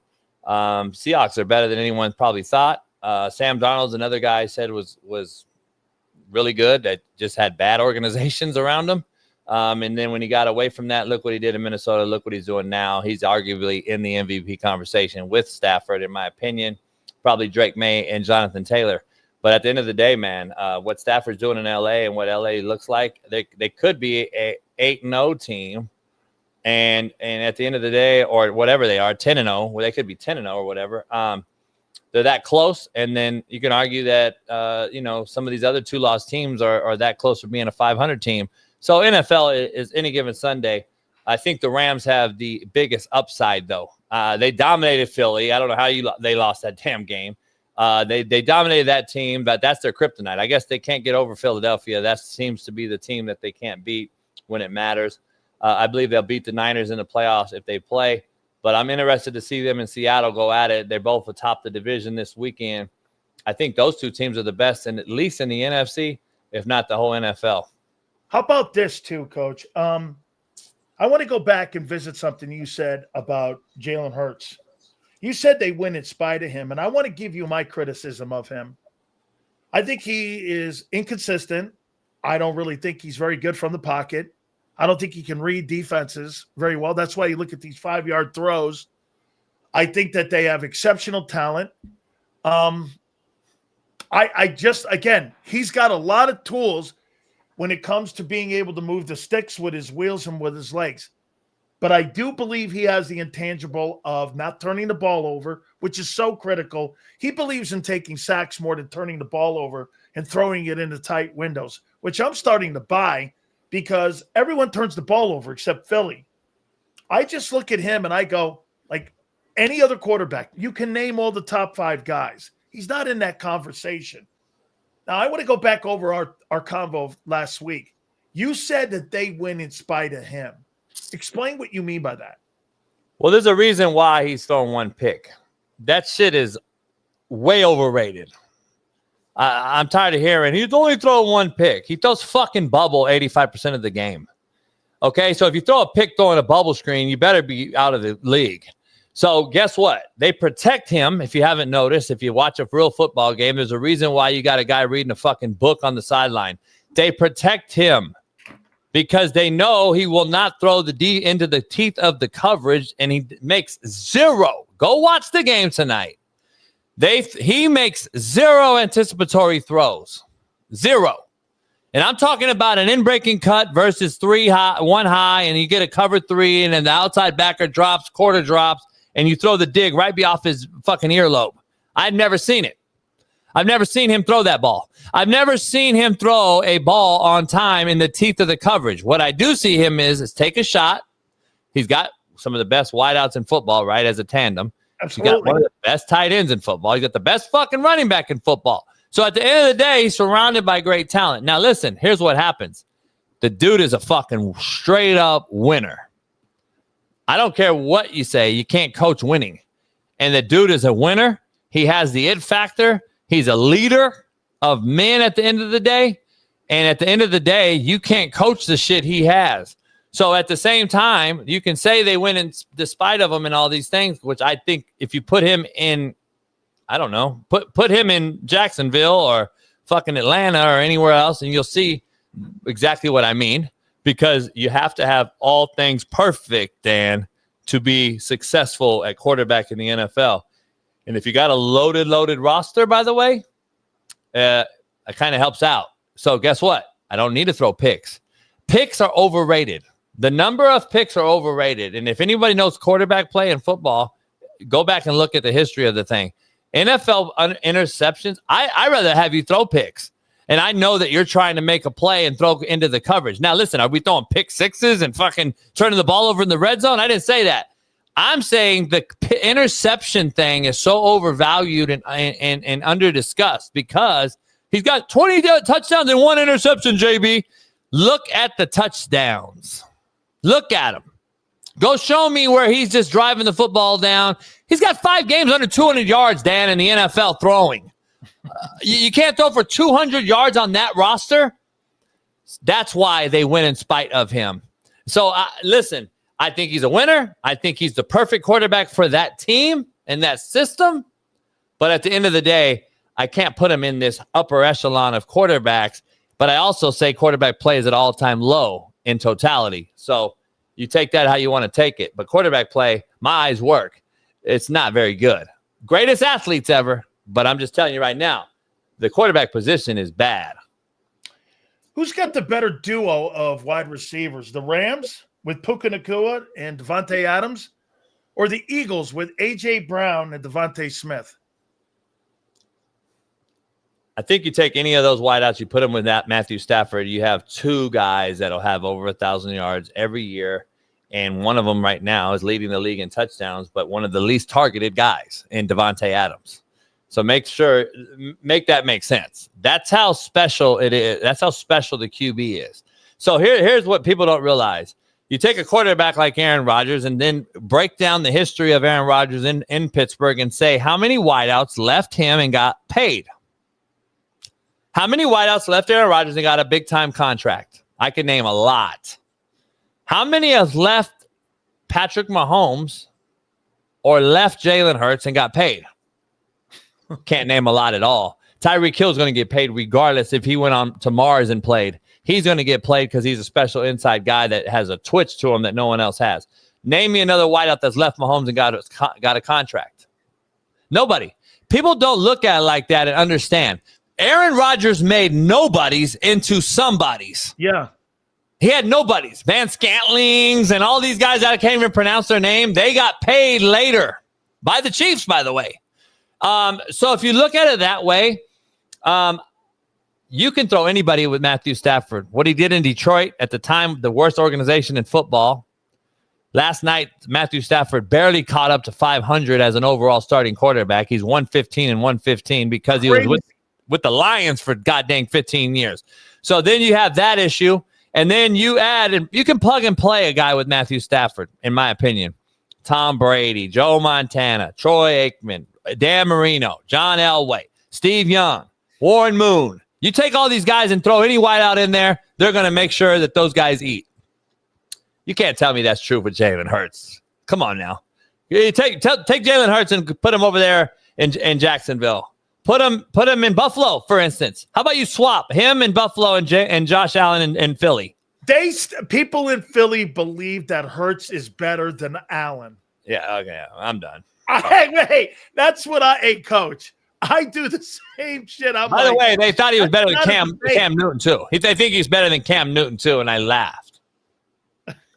I'm like, dude. Listen, I think Nakua is the best wideout in football. But the reason is he more talented than AJ? I doubt it. But here's the thing. He's got a ball spinner that knows how to get him the rock because he's seen every possible coverage, every possible D coordinator, and every possible situation, and because he's 37 years old. Now, Jalen Hurts going to get there? Maybe. Hopefully he does. He does improve mechanically yearly. His dad's a hell of a guy and a mentor as a father. He teaches him, coaches him up. He's got a great guy in his corner. So he has mechanically gotten better. Lamar Jackson mechanically has gotten worse. So you can say that Jalen Hurts is on the rise. But at the same time, is he going to get over the hump and be the guy for 15 years that we talk about?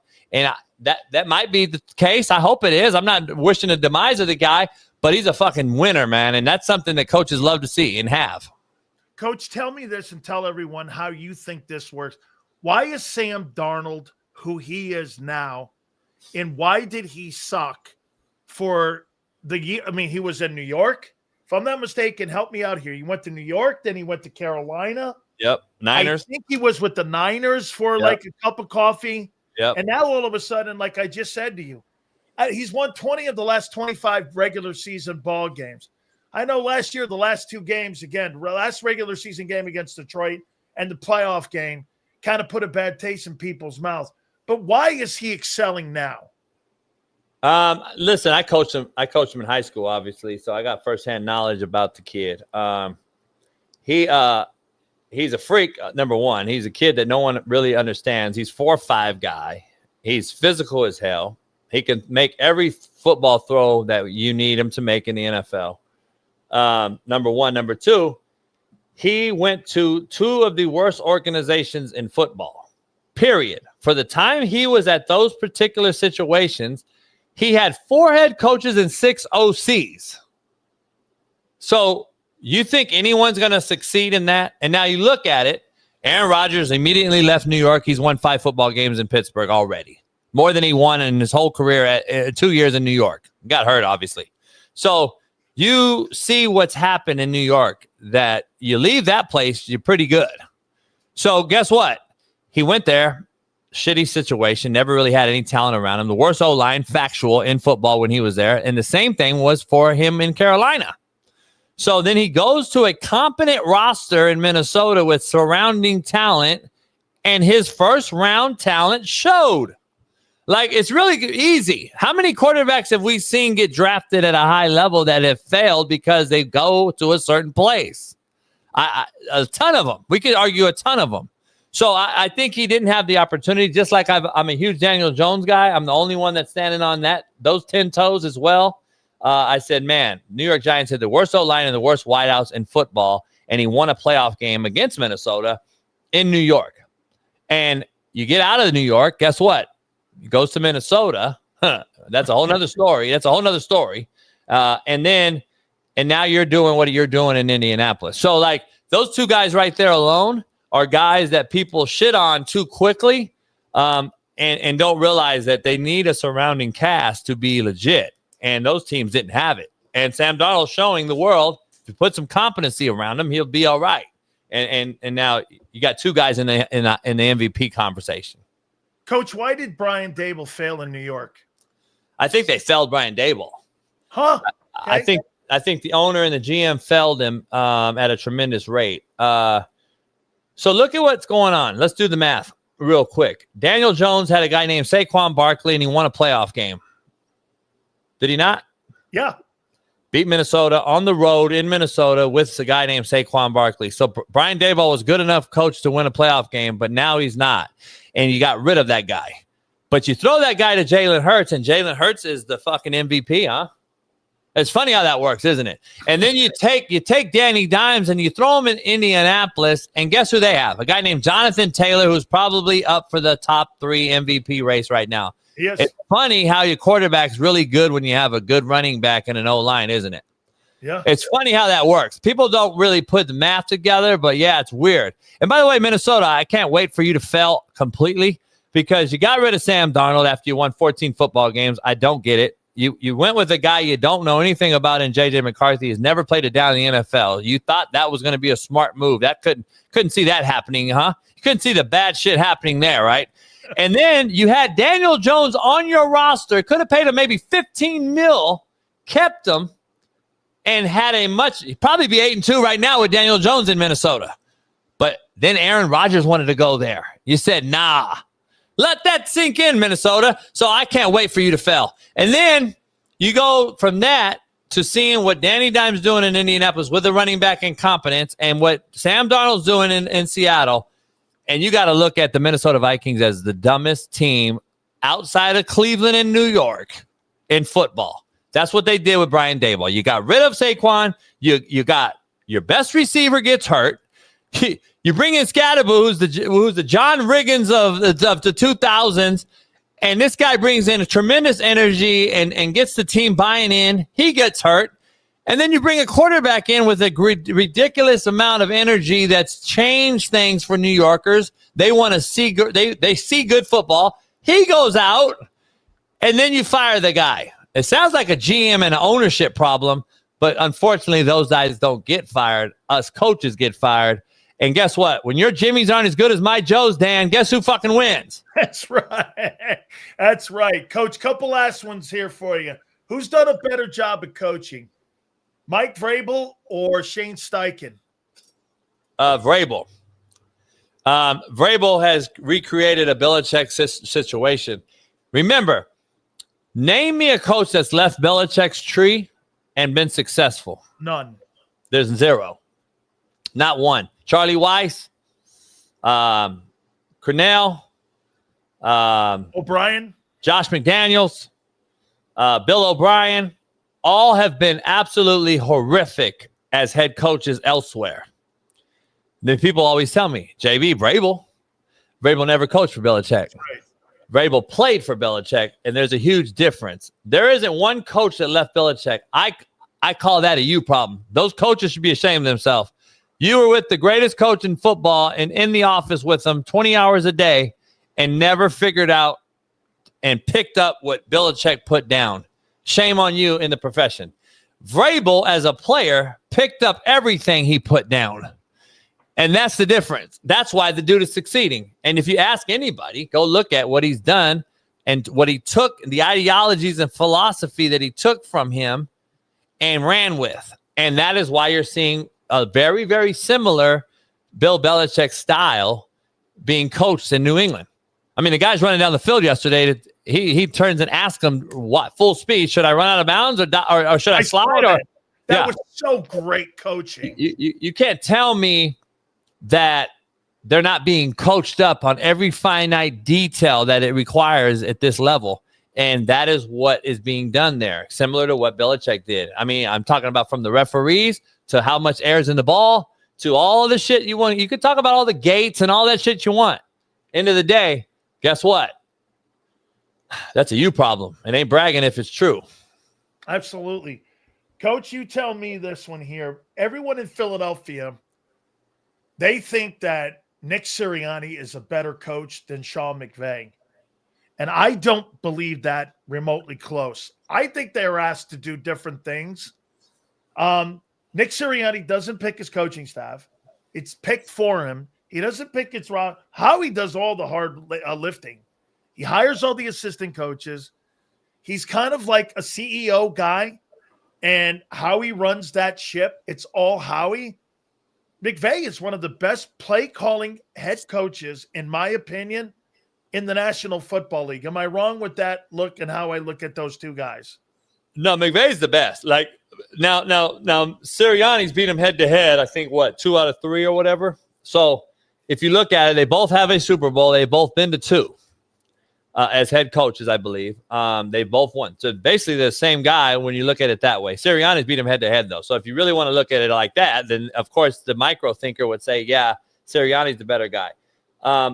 McVay, in my opinion, I guess you have to look at – they have to deal with, in the last, let's just say, 6 years, Frisco arguably has had the most loaded roster in football.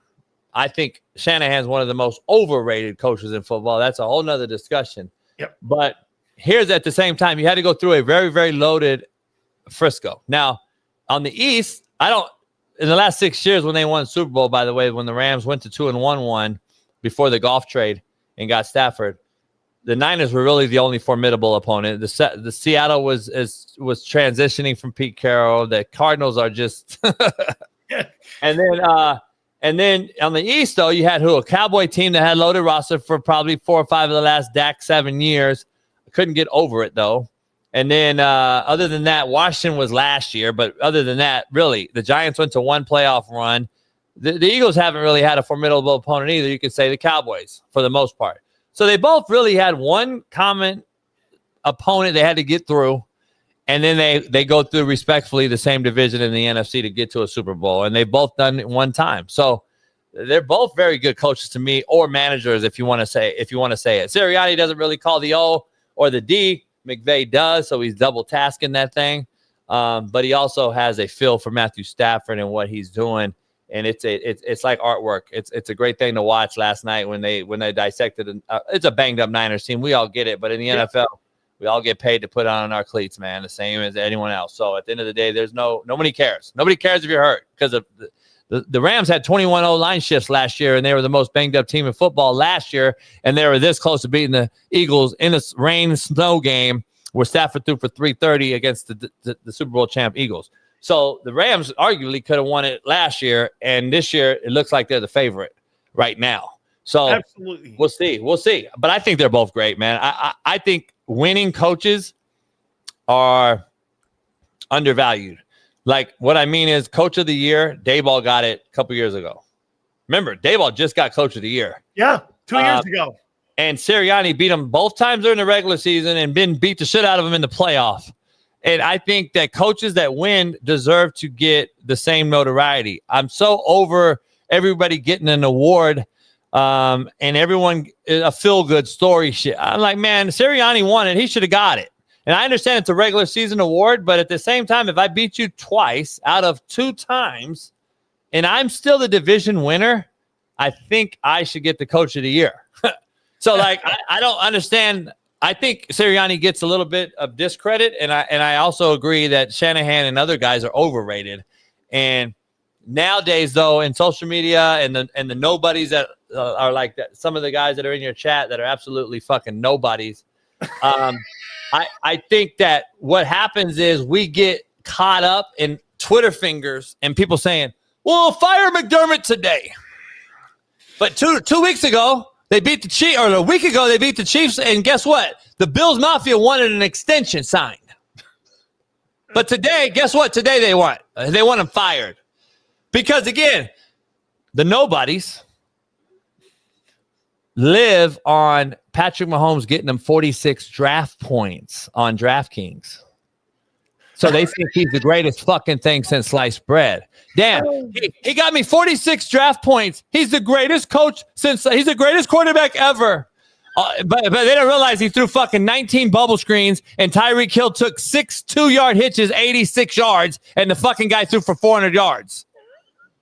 Like, these nobodies, Dan, are embarrassments. And I get secondhand embarrassment looking at these fucking nobodies. And at the end of the day, hey, man, you're in here commenting. I'm not on your show commenting. Remember, you're a nobody. And that's why you guys need to just keep betting. And listen, man, go on over to whoever represents you, Dan, on your show and go bet. Fucking nobody. I'm with Coach, man. I'm on an island with you here. I got one last one there. You're there in LA. I got to ask you this, man. I posted this. You may think I'm wrong. I posted this, I think, 4 years ago. I said Lincoln Riley will be the worst hire in the history of Southern Cal football because the guy can't, one, keep kids in LA to stay at SC anymore. And secondly, they can't recruit and they can't bring in defensive football players at Southern Cal anymore. They don't play defense. You and I, when we were younger, Coach, the stars of the football team was the running back and the O-line at Southern Cal. Finding that quarterback, that needle in the haystack, name me a quarterback in USC history that was a great player in the NFL. You can't.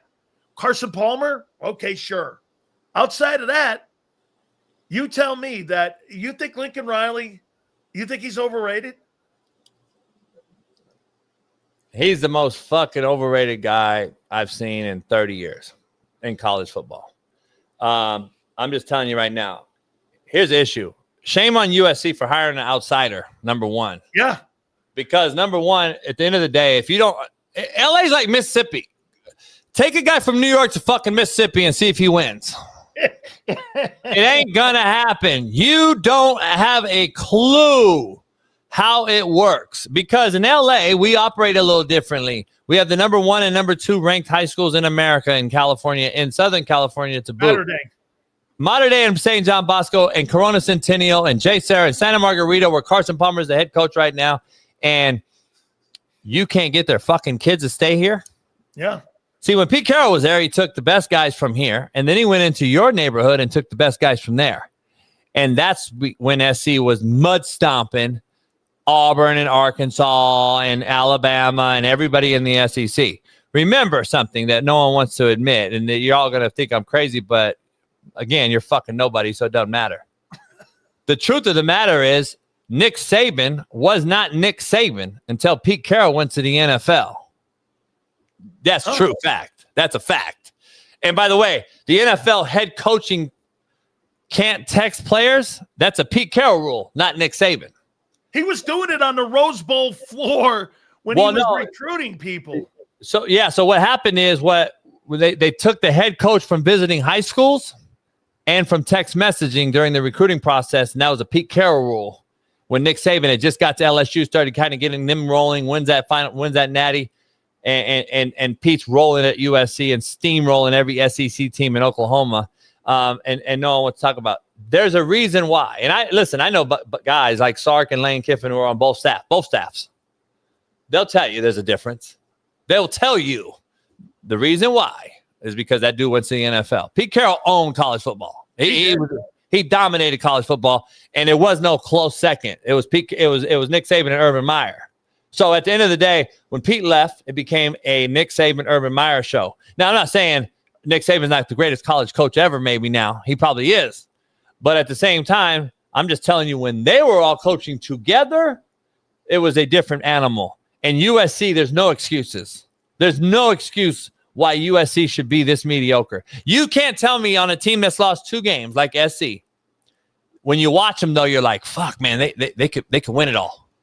No, they can't. They're a team that's so mediocre. It's ridiculous. They're so mediocre. And you can't lock down your home backyard, number one. You can't lock down anyone's number one recruit in another state. And this is the issue. When you're an offensive guy, Lincoln Riley is a hell of an offensive play caller. Trust me. But when you're that good on offense, you're usually not a great head coach. Because if you watch them, they lost to the 3Ms last year. Minnesota, Maryland, and Minnesota. They were winning in all those games. And they threw the fucking ball on third down when they could have ran it, punted the football, and guess what? They lost all 3 games because the other team had an extra play. They had one extra play. If you go watch those games, Michigan took the QB run and went down and scored. Guess what? If you ran the football instead of throwing it and stopping the clock on your offensive possession the series before you punted the football, the game's over. USC wins. Offensive bad calls is what's cost them at Illinois this year. Scored too quick. Now, I'm not a score too quick guy, but I am a clock management guy and understanding that my defense has been on the football field 86 snaps. I should probably get them a fucking rest and get a few first downs. And that's what I don't understand. When you're an offensive guy, you better learn how to be a CEO and a leader. And at the end of the day, leaders create more leaders, not more followers, Dan.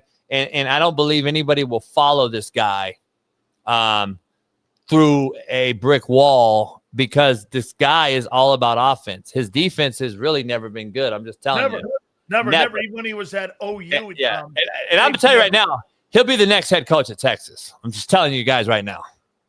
Wow. He'll be the next head coach at Texas. Sark's going to go to the NFL. He'll be the next head coach at Texas. And that's just what it's going to be. And I don't want to hear, I'm happy at USC, I'm not leaving. Guess what? Go find the Oklahoma clip where he said, I'm happy at Oklahoma, I'm not leaving. He did say that. Hey, these guys all say it, man. You know, your point, I'll tell you why Jimmy Johnson and Pete Carroll were really great at both levels. When Jimmy got to the Dallas Cowboys and they were 1-15, all the recruiting that all those guys had done, same with Pete when he was at SC, all the recruiting those guys had done, when it came to draft time, Jimmy knew all of these guys that he had been going after that would go to FSU, that would go to Florida, or that would go to Penn State or where have you. They knew all of these guys. They had such a head start. And I got to tell you, when you have a guy like Ed Ogeron in the building, who Coach O is one of my dearest friends, Coach Ogeron's the greatest talent evaluator. Those Miami teams of 2000, Coach, in 2001, he was the guy that put the Ed Reeds and the Sean Taylors and all those guys on that Miami team. He was the guy that put all those Southern Cal kids in the building. Ogeron's one of the greatest recruiters of all time. He is. And he helped. He is. I've known Ed a long time, man. And listen, now that he's not coaching, and neither am I, I'll fucking just tell you, Ed was unbelievable. He'd come to my house on the beach in Long Beach with a fucking recorder and film my D tackle that he signed. He signed one of them. One of my greatest players played for him at Ole Miss, named Ashley Palmer, and that was the era where he recruited the Blindside kid, Okafor, or what's his name, the kid from Blindside, the movie. Yeah, the movie. Yeah. So when Ed recruited that kid, he took a kid from me, and so we shot the shit every day for a couple years there. He was recruiting a kid named Ashley Palmer, who was my quarterback at the time. He ended up playing strong safety, led the SEC in tackles for Ed at Ole Miss, and Ashley's coaching high school out here now in LA. But we used to always mess around because Ed would come and film him on the sand down on the beach at my house. And you couldn't do that shit then. Fuck, you get fired on the spot. And he was an innovator at the time. He was an innovator in the recruiting game, and that was way back, man. And I'd be at SC up there with Ed when he was drinking fucking 5-hour Red Bulls and running a mile at 5 a.m. and he was getting them guys going because the guys came out at 6 and he was out an hour early running off a Red Bull. So, like, as an Energizer Bunny, man, he's unbelievable. I love Ed to death. I hope he gets back in it, man. He does. He was on the show a couple months ago. He wants to get back into coaching. I said, Coach, you get back into coaching if you stop chasing the who. I mean, if you stop chasing that hooch, man, no doubt. Around going, how you doing? Hey. And then you took the president's wife. You're talking shit to the president's wife at a gas station. Hey, Dan. Hey, Dan, man, there's 2 things undefeated: pussy and new pussy. Remember that. Coach, yeah. I'm going to end it there, my friend. I love you, man. You're awesome, brother. Hey, you make sure you tell Grossman, man. Me and him have kind of had a back and forth a little bit, but we're okay. Oh, yeah? Oh, yeah. He and I, because I'm friends with Bill Moss, and I knew the guys that played. My cousin played at Pitt. His name was Dave Pizzulli. He played. Oh, yeah. He was a backup to Bob Golick. Oh, okay. And so I'm friends with Moss and all them guys, the Fralick guys. I almost went to Pitt. Instead, I go to Miami. So, I mean, he and I, we're at good places. Make sure you tell him I said hi, though. No, I will, man. I go do this thing for him out in San Diego, and you know I got Eric Weddle's. By the way, Eric Weddle, my daughter went to that high school, Rancho Bernardo. Oh, okay. Yeah, he won. He beat Nick Barnett, former NFL, Green Bay Packer and Cowboy. He beat Nick Barnett's team Friday, and now he's on to the second round. His son is one of the highest recruited players in the country. Weddle's son, Gage Weddle. So, well, the only thing that Weddle gives me shit on, he used to come on my show on the Mighty 1090. This is the U, okay? You talk. He does this. Yeah. And I do this here, and so on the real you, he's kind of thing. I don't know what that thing is. Hey, Coach, I hope we could do this more and more, man. Let me know, man, if your bosses allow you. Yeah, dude. Thank you, brother. We'll catch you next week, man. All right, brother. You got it. That is Coach. Absolutely, man. Jason Brown, make sure you check out his website. Make sure you check out all the people. New P is that stuff is good. How you doing, man? Hit that like button. We are going to have Garry Cobb at the bottom of the hour here. Let's see here. Denny. Let's go. JB weekly segment. BC Nick. Shout out to Coach B. Okay. Let's see here. JB is drunk. He can't even get. I think he was awesome, man. How you doing? Why? Because he was talking about your boy. You didn't like it? Let's see here. I don't know, man. The way he said it. Weekly segment. Thanks, Big Sills. Let's see here. Sills, who's your top 10 quarterback coach duos? Right now, it's clearly Matthew Stafford. And it's Matthew Stafford and Sean McVay. But then you'd have to go with the guy in Kansas City.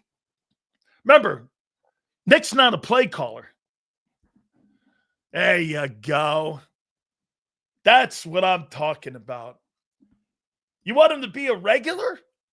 I appreciate learning. That's what I'd like to say. How you doing? JB said things that no matter what happens tonight, he was right. Okay. Let's see what Sue has to say. JB has good energy about him. Just can't smoke a cigar properly. That may be the only thing that I'm actually agreeing on. Xander, do I have any supers that were going on during that time? Because I may. Stafford's like 42. He's absolutely playing great. Seals, we may have a competitor for the Battle Royale with Coach JB. We need JB with Mike North. Oof. I don't know, man. I don't know. JB and Mike North. How are you doing? That's right. GAKIB's coming up, man. Then we'll have Xander right after. And don't forget tonight the pregame show, too. Let's see here. Coach JB, awesome. Knows his football. Enjoyed his no filter. Thank you. Okay. Dan, we need more of them guys in Tampa. No way. They would never allow guys like that in Tampa. Kidding me? Soft as shit. Eagles activated Nolan Smith. Okay. Good news. Seals, JB is the intimidating for the facts. Doesn't give a shit about your feelings. Oh, I love it. He absolutely. He is the epitome of that. Doesn't give a shit about. That's right. That's how it should be.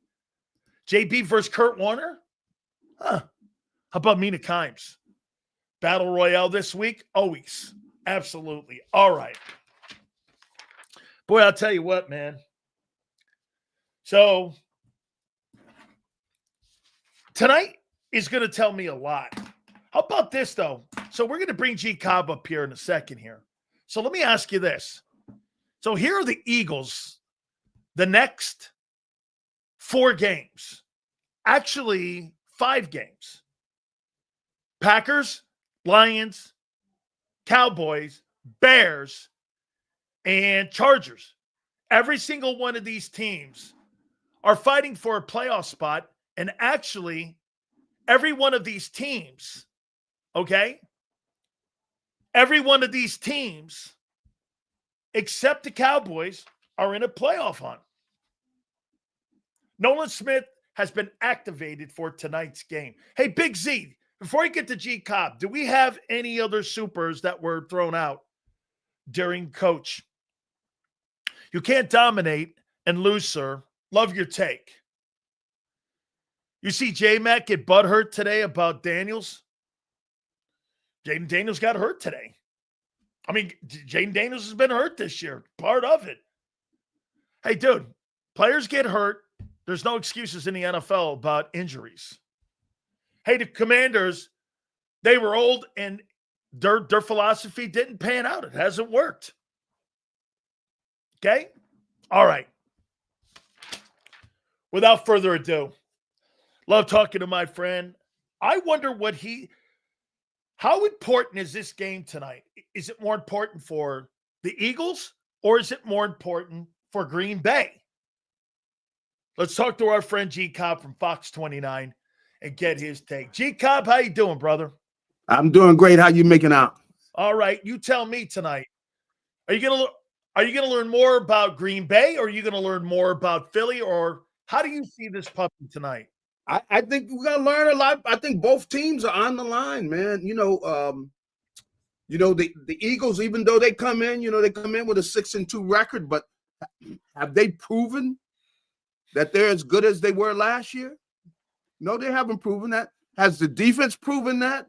Has the offense proven that?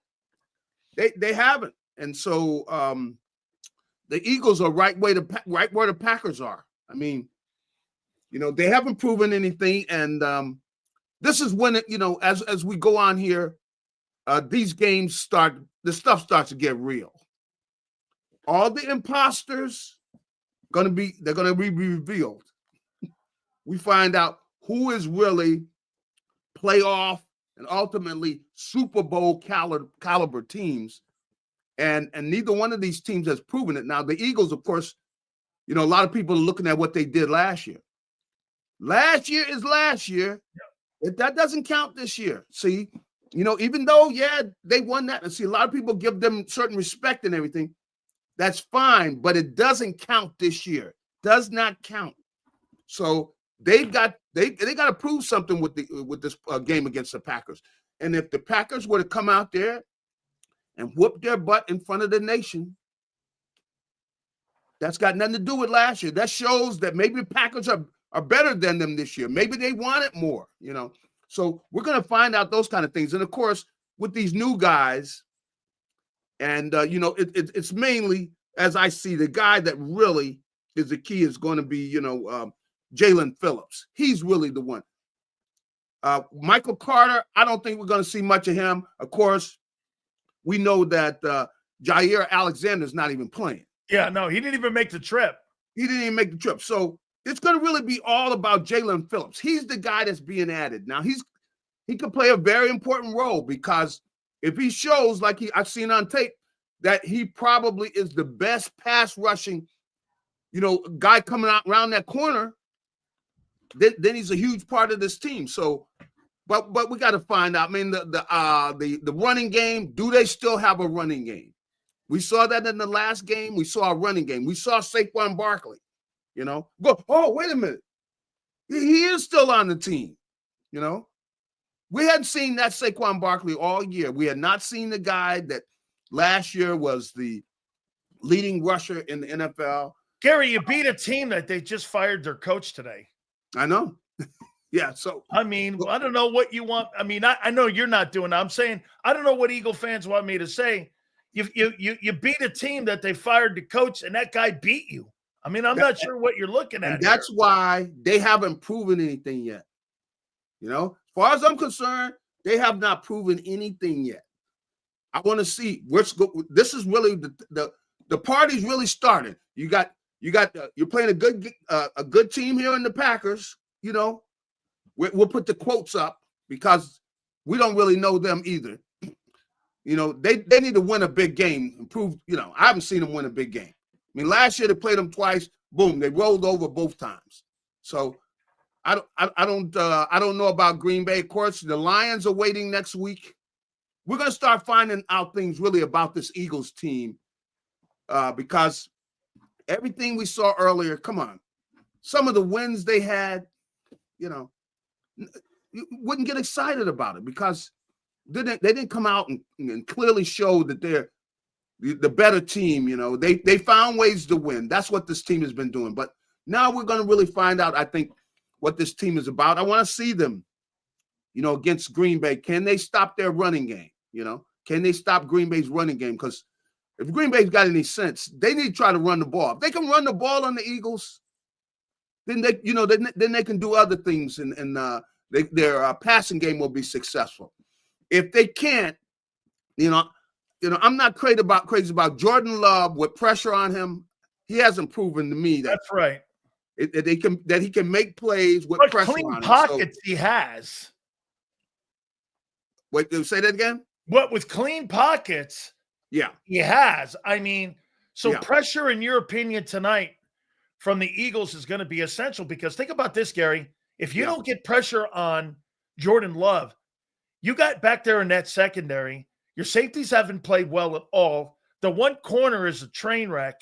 Yeah. I mean, pressure tonight and stopping that run with Josh Jacobs, I think that's your ball game.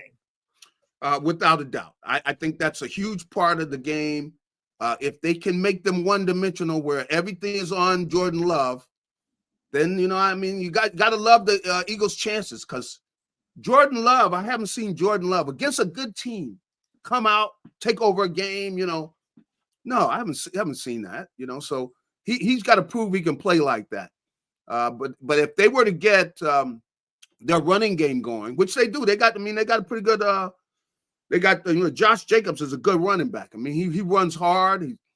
And if they could get that going, then that takes pressure off the quarterback. See, so we're going to see about that. And really both teams, if they can run, whichever team can run the ball down, it takes pressure off of the quarterback, and you're going to get play action passes, which are going to open up things. And so that's what's going to be interesting tonight. But this is a big game for both of these teams.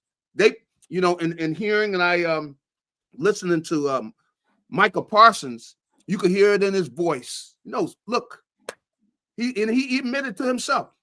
He has not, he says, look, I haven't won anything. Micah Parsons hasn't, he wasn't won anything. That's right. This is a chance for him. If he can do something against the Eagles, which you got an outstanding offensive line, he's going to be battling.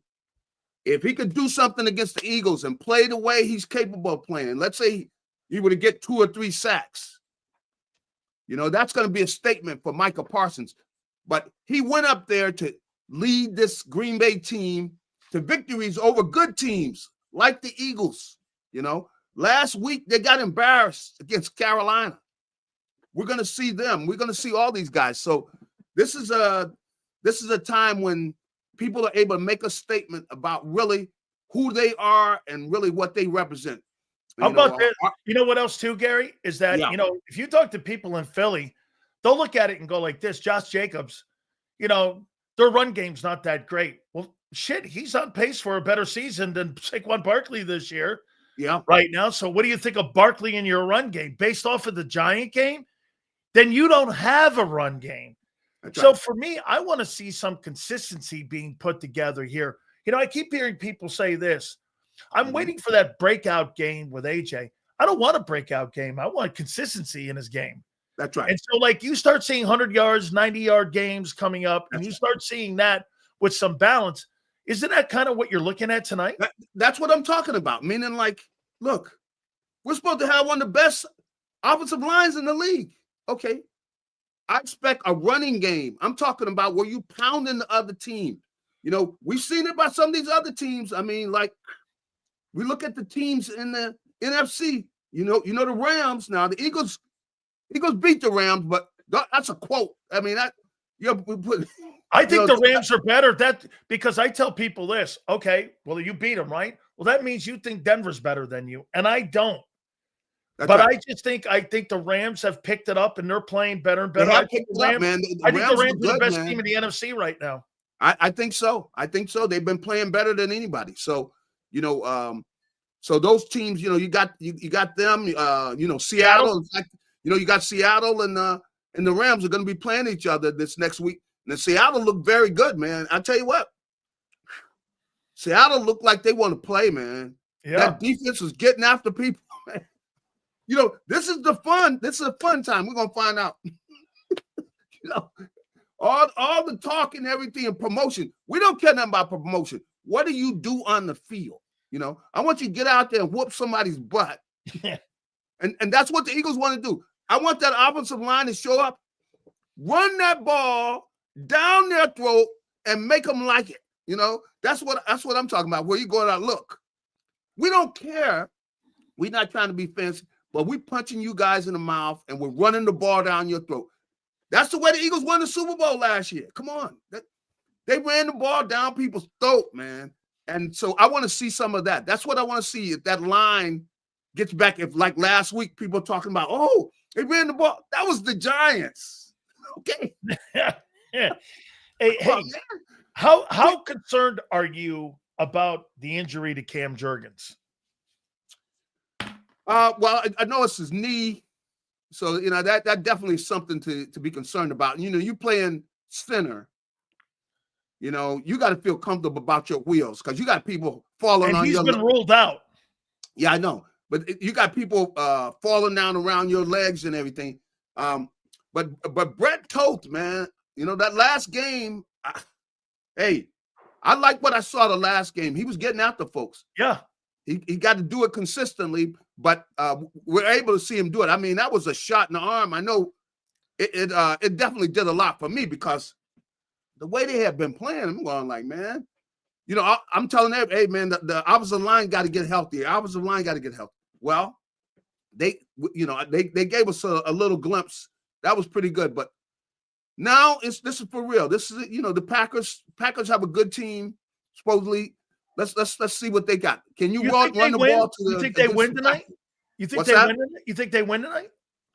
Who, the Eagles? Yeah, I have to pick them. Yeah, because they found ways to win. I mean, they are a team that is able to find ways to win. Now, if anything, I would give them credit for this year is they find ways to win. That doesn't mean they necessarily outplayed the other team. Yeah, but they find ways to win. But I want to see them. Just like everybody, look, I want to see a complete game where you come out, I'm talking about against a good team.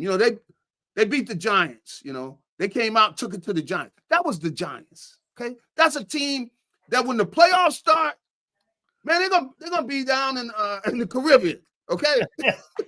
Those guys are nowhere near the playoffs. But I want to see them beat a good team. And this Green Bay team, this is a team that's considered a playoff team. So I want to see if the Eagles play them, beat them, but they need a running game. So I want to see that offensive line, do what they did last week. That's going to be huge because if they can run the ball on people, then it makes them very it proves something to me. And you show me that, and you show me a defense, see, that can stop the run. See, I want to see. That's why I'm interested in seeing, Jalen Phillips tonight. I want to see him play. I want to see what they got. I like what I saw of him on tape, but I want to see it in the Eagles uniform. I want to see that defense show up. I want to see those guys ready to play. I want to see them start turning it up like they did last year, where you come out and you got guys hungry and playing, man. And, that's what ultimately they got to work to in order to really make a run this year. So who do you think has more of an impact tonight? Nolan Smith, who's been activated, or Jalen Phillips? Well, I probably would say the safest thing is Nolan Smith because he knows the system. Even though, Jalen Phillips really he played with Vic. He played with Vic in Miami, Yeah, so he kind of knows the system. The guy that everybody's going to be looking at more is going to be Jalen Phillips. Yeah. Because he's the guy that, everybody's making a lot of noise about. He's a big guy. You know, I met him, got to see how big he is and everything. He's a big guy that can run. So come with it, man. Hey, don't were you save shocked? anything. Hey, Gary, were you shocked how big he was? Because I was. you know what a lot of people always came up to Big me man. and said about him. He played at Miami, right? And Yeah. so Mhm. I said, when you watch him on film, he doesn't look that big. But when you stand next to him, I stood next to him a couple years ago, and I'm like, Yeah. I couldn't believe how big he was. He's a big man. Okay, he's a big man. He's not what you call with all these other guys that they have rushing from outside. You know, they're smaller guys. You know, this is a grown man. Okay? Yeah. When you talk about the defensive end, and that's what I look at him as, a defensive end. You know, they talk about the edge rushers and all that. Look, this guy's a defensive end. Yeah. Because he's about 270 pounds, you know, and you can see he's a good athlete. The guy can run. Yeah. And so, I can understand why they were excited about getting him, because you got a guy with size who can play a power game. At the same time, the guy can run. So he can come around the corner, and just looking at tape of him, he's active, you know, whether he's making the sack or not. You know, he's making an impact on the quarterback, because he's making the quarterback move and different things like that. So if he can play like he did in the tape we were looking at, you know, he definitely will help them, because they definitely need that. You can't have the quarterback back there getting comfortable. Look, that's not a pass rush. Guys back there patting the ball. Look, hey, if you cannot make this guy get uncomfortable, then hey, we can't pay you. You know, I'm sorry. They need to get to the point where they're making the quarterback move, and if he comes in and he can play like he did on that tape, you add that and Jalen Carter, and you got you got something. You know, what kind of impact do you think AJ Brown, or I should ask you this way, who do you think has the bigger impact on the game tonight, AJ Brown or Barkley? Well, I know that, they're definitely Barkley's going to see the ball. You know, I mean, we know that. The whole thing is, that I want to see AJ come down and make an impact, and they're trying to get the ball to him and everything. But I'm going to say Saquon, that's the safest way. But I'm expecting to see something from AJ. Come on, they should be getting the ball to all these guys. And see, it's not just the players, but the coaches, when it comes to the scheme. We need to start seeing something that looks like, a playoff material, stuff that looks like, a championship team working, So that means they got to utilize all this talent. We've seen some games where you can't throw the ball. Come on. How could you have this talent and you can't throw the ball? I'm sorry. That's coaching.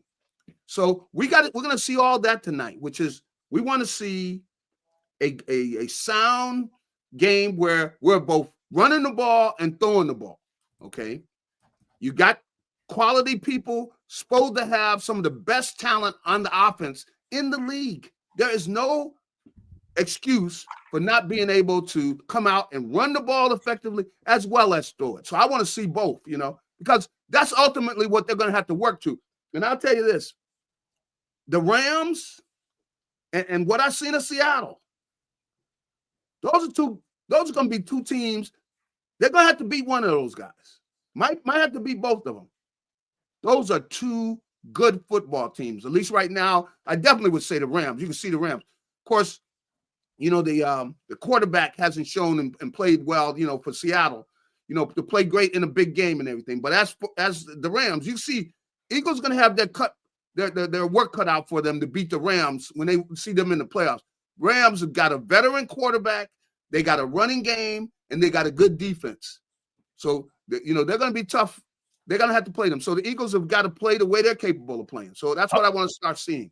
Gary, couple last ones here for you. You just kind of broached it here a little bit. Every time I ask Eagle fans this question, or ask anybody in the media in Philly, okay, if you've got all this so-called talent, how are you 28th in third downs offensively? You're 19th in rushing, and you're 24th in passing. Come on. How is it possible that you're like in your 24th in total offense? How is that possible if you've got all this talent and you're really not hurt outside for the center? Explain to me what the difference is here. Why are you not top 5? Don't you think with the talent they have on the team that they should be in every metric in the top 5? Without a doubt. I believe that because they've got that type of talent on this team. And that's where they've got to step up and start playing at that level. And that's what, you bring in not just the players, but the coaching staff, because, you got to have a game plan that you put together. And you're going to attack these guys, and you got to have a good plan, and you want to go after them. And you're not taking it easy on them, meaning like we're gonna run the ball and we're gonna throw the ball. We're not gonna just run it. We're gonna throw. Come on, with the receivers you got, come on, we're throwing the ball too. So that's what I want to see, and they got to start working towards that, because we see some of the cream of the crop in the NFC. They're going to have to do that if they want to get where they want to get to. They're gonna have to come out, and all those guys are going to have to contribute, and that's going to be the fun. And here we see the Packers. We'll see. I can't guarantee they're going to. No, they got to prove it. They got to prove it. They got to prove it. Yeah. So really, both teams have got to prove it. So we're going to start seeing now who's for real. All the stuff earlier in the season, that doesn't mean a lot. Now these games mean something. And as the season goes on, this shows who are the marquee teams, really, the marquee teams in the NFC. And that's what it's going to be interesting about tonight. That's what I want to see. The Eagles come out and they run the ball. Here, Green Bay's doing everything they can to run the ball. I mean, to stop them from running the ball. They run the ball anyway on that. Now I'm going to go, okay, now that's what I want to see. Also, I want to see the passing game, not just the running game. I don't want to see 100 yards passing. Okay, come out with a passing game that you go ahead and take advantage of. The opportunity is going to be there, and that's where the Eagles. That's where really, and I think the veteran players on the team, they know what they've got to get to. This team has been there before. They know how good they have to play, and so this is what's going to be interesting. I mean, and you can believe that Saquon got a little bit of it against the Giants. He knows, look, ultimately these guys are going to have to open up some holes for me, and I'm going to have to do something with it, because that's what we're going to have to do if we're playing these marquee teams to try to ultimately get back to where we were last year. So this is the fun, man. This is really all the work this is the kind of games that you want to play, the meaningful games against good teams as the season goes along. So this is what we're interested in seeing. Finally here, who has to have a better second half? The O-line or the D-line? Yeah, I couldn't pick one or the other. I mean, well, of course, the O-line can take pressure off the D-line, because if the Eagles are dominating the ball, because really, when I think of last year in the Rams game, see, Saquon broke off a number of long runs with, running through gaping holes, and that's the way they got the lead on the Rams. So that was that offensive line doing that. See, so if they can, open up holes and everything, it really takes pressure off the defense. If they're scoring a lot, then it really takes pressure off the defense. But I want to see the defense, though. I want to see them. We haven't heard from them this year. I mean, come on. Quarterback back there patting the ball. I don't want to see that, man. I want to see back there, he's calling, I'm going to call him. Hey, can you get my mom on the phone? I mean, quarterback standing back there comfortable. You can't have that, man. The guy's got to be moving. Whatever. That's what I want to see. That's why, they brought Jalen Phillips in here. So I want to see him make this guy move.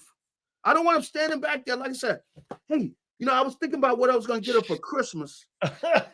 Or what? You don't want any books being read on the sidelines, right? That's right. We don't no books.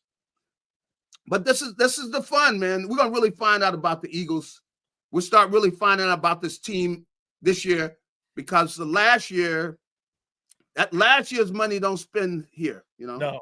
No. So No, they got to show up. They got to show us something. But I want to see what they got. I really want to see what they got, and I hope that Jalen Phillips, he's everything that he was advertised. Oh no, I'm looking forward to seeing him tonight. I am. So this is going to be fun and everything. And the whole Jair Alexander thing, I don't know. The dude's already hurt, man. Come on, bro. Man. Hey, man, you should see all the Eagle fans, man. Oh my God, and I'm going like, man, this dude is cook soup. I go, hey, this guy's cook soup. What? I guess he got hurt on the airplane, man. You know, whatever, man. He got hurt on the air. He got hurt falling on his wallet. Hey, but with what they had to give up, it's not a shock. You know, it's not a shock. You got to give up. Next to nothing. Hey, you see CJ having a great game yesterday? I saw that. I saw CJ made some big plays. CJ blitzing, all that. Yeah, I saw that, man. That was. I'm going funny. Like, the Eagles. Funny. The Eagles' best safeties now in Chicago.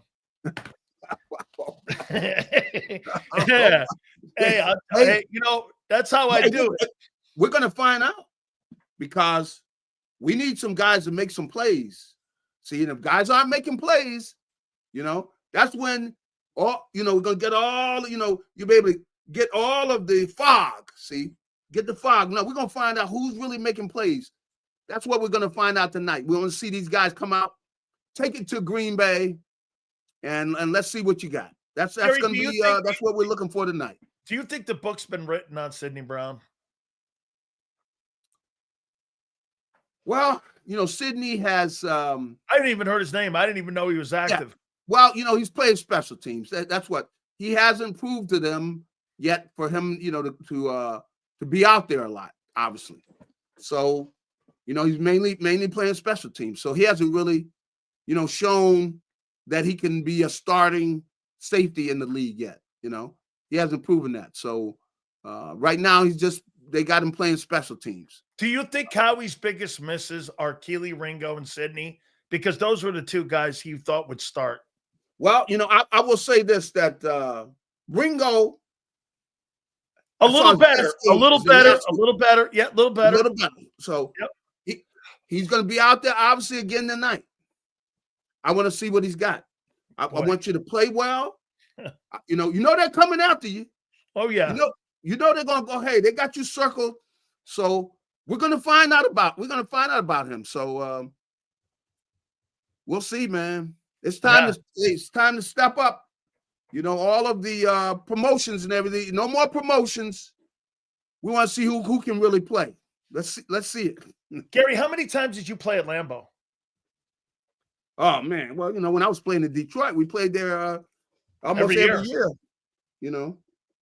And you want to talk about, hey, you want to talk about Cole, man. Now how we would have some guys show up, man. Look, we know right away. Certain guys, we shouldn't even have brought them on the trip, man. Because of Cole. Garry, you must have played up there 15 times. Yeah. Oh, yeah. I played up there a lot. Oh, yeah. Playing there and, in Soldier Field, Chicago would be cold there, too. And hey, did you ever play in Milwaukee, too, when they had to play in Milwaukee? Yeah, I played in Milwaukee, too. And the thing is, I played up in Minnesota before they got the dome up there. You want to talk about cold? You played at Metropolitan Stadium? Yes, I did. Yes, we did. Yeah. Did you play him late in the year? Yeah, late in the year. And we're playing. We're both on the same sideline. Yeah, that's right, because it's where the Twins played. Both on the same sideline, man. But the thing is, when you go up there, not everybody goes. Some guys on your team. Well, some guys, like, well, we're gonna have to play without such and such this week.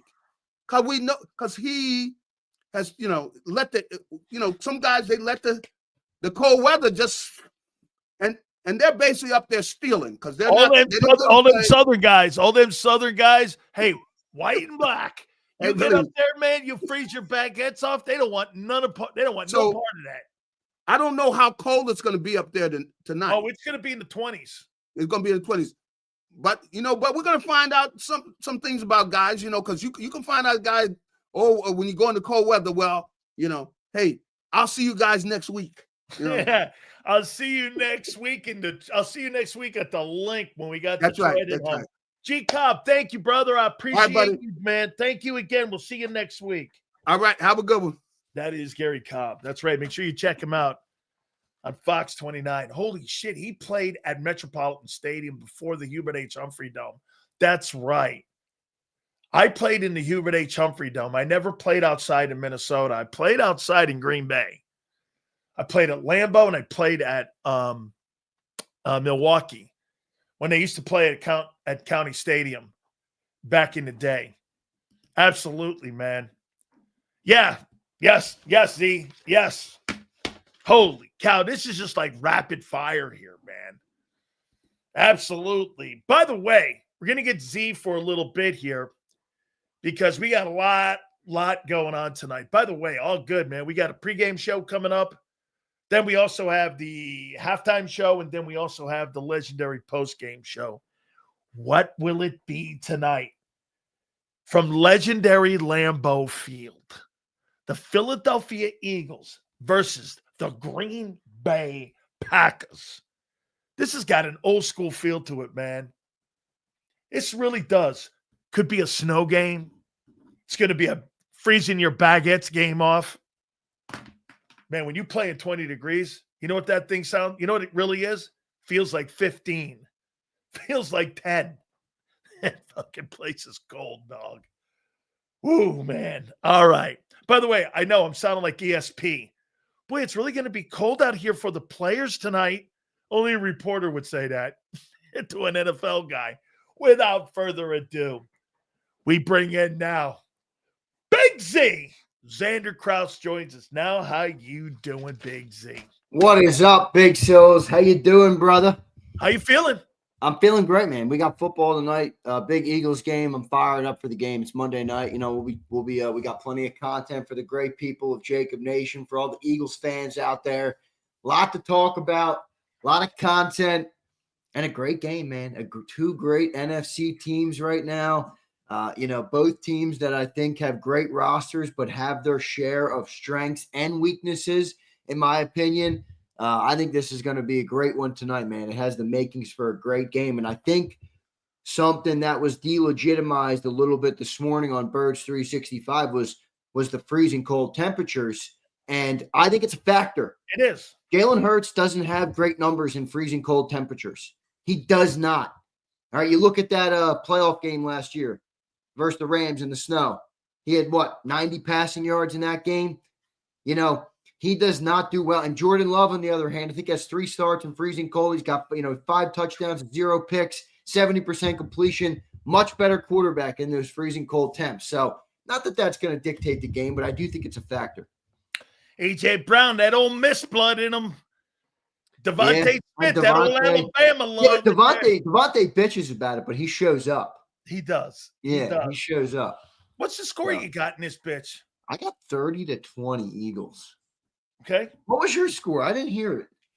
I have 20. I think I got 28. 20. Oh, yeah. 28-14. Eagles? Yeah. Whoa. 28-14 Eagles? Yeah. John had 24-20 Packers. I don't believe Green Bay can run the ball on you. I agree with Coach Shea Bay about that. I think this team's fraudulent. I've been saying that for a long time.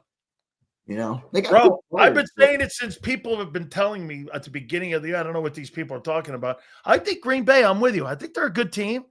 I think they're one of the top 5 teams in the NFC. But do I think that they're going to be one of the teams that are going to be, now that teams are starting to separate themselves, like Seattle and the Rams? We'll see what the Eagles do tonight. Do you not agree tonight you're going to learn more about the Eagles? You're going to learn more about Green Bay than you are Philly tonight. Well, I think you learn about both of them. I mean, I don't think you can. I don't put the type of stock in it where it's like it's the litmus test. I mean, to some extent, it is. Like I saw a couple people like, oh, if we win tonight and next week, then home field advantage in the playoffs is all but guaranteed. And I'm like, whoa. we got what?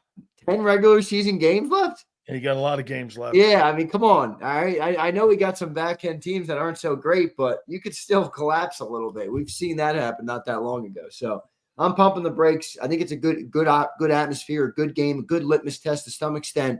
But you know, you got to go in, you got to play your game, and you got to keep rolling. But I feel pretty good about the game. I think they got to run the ball. But again, if you beat this team tonight, that means you would have beaten the Rams, you would have beaten the Packers, you would have beaten the Buccaneers. I mean, dude, you're like, then if you get Detroit the following week, first couple wins, but wait a minute, all those games matter on tiebreakers. Yes, for tiebreakers, absolutely.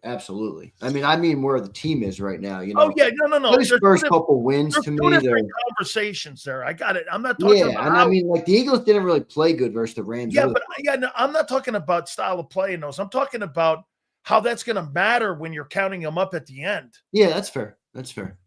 I mean, next week is going to be a good one too, man. Sunday Night Football. Is that in Detroit next week? No, it's in Philly. No, it's in Philly. It's at Lincoln Financial. Yeah. And then after that, you got the Cowboys, and then you have the Bears, and then you have the Chargers. Almost all of the rest of the teams are playoff contending football teams. Yeah, you got the Raiders, which are kind of shitty. Yeah. But I think the Cowboys might be fighting for maybe a wild card. I know that sounds far-fetched, but they're still here. Right now, they're sitting in the they are sitting in the 11th seed right now, behind the Vikings at 4-5 and the Panthers at 5-5, and at number 8 is San Francisco. Here's the playoff teams right now. Now, again, the only reason that the Eagles are sitting in the 2-hole is obviously they haven't played yet. Seahawks are number 1 right now. The Eagles are number 2. Packers are 3. So the winner of tonight is going to be in the 2-hole.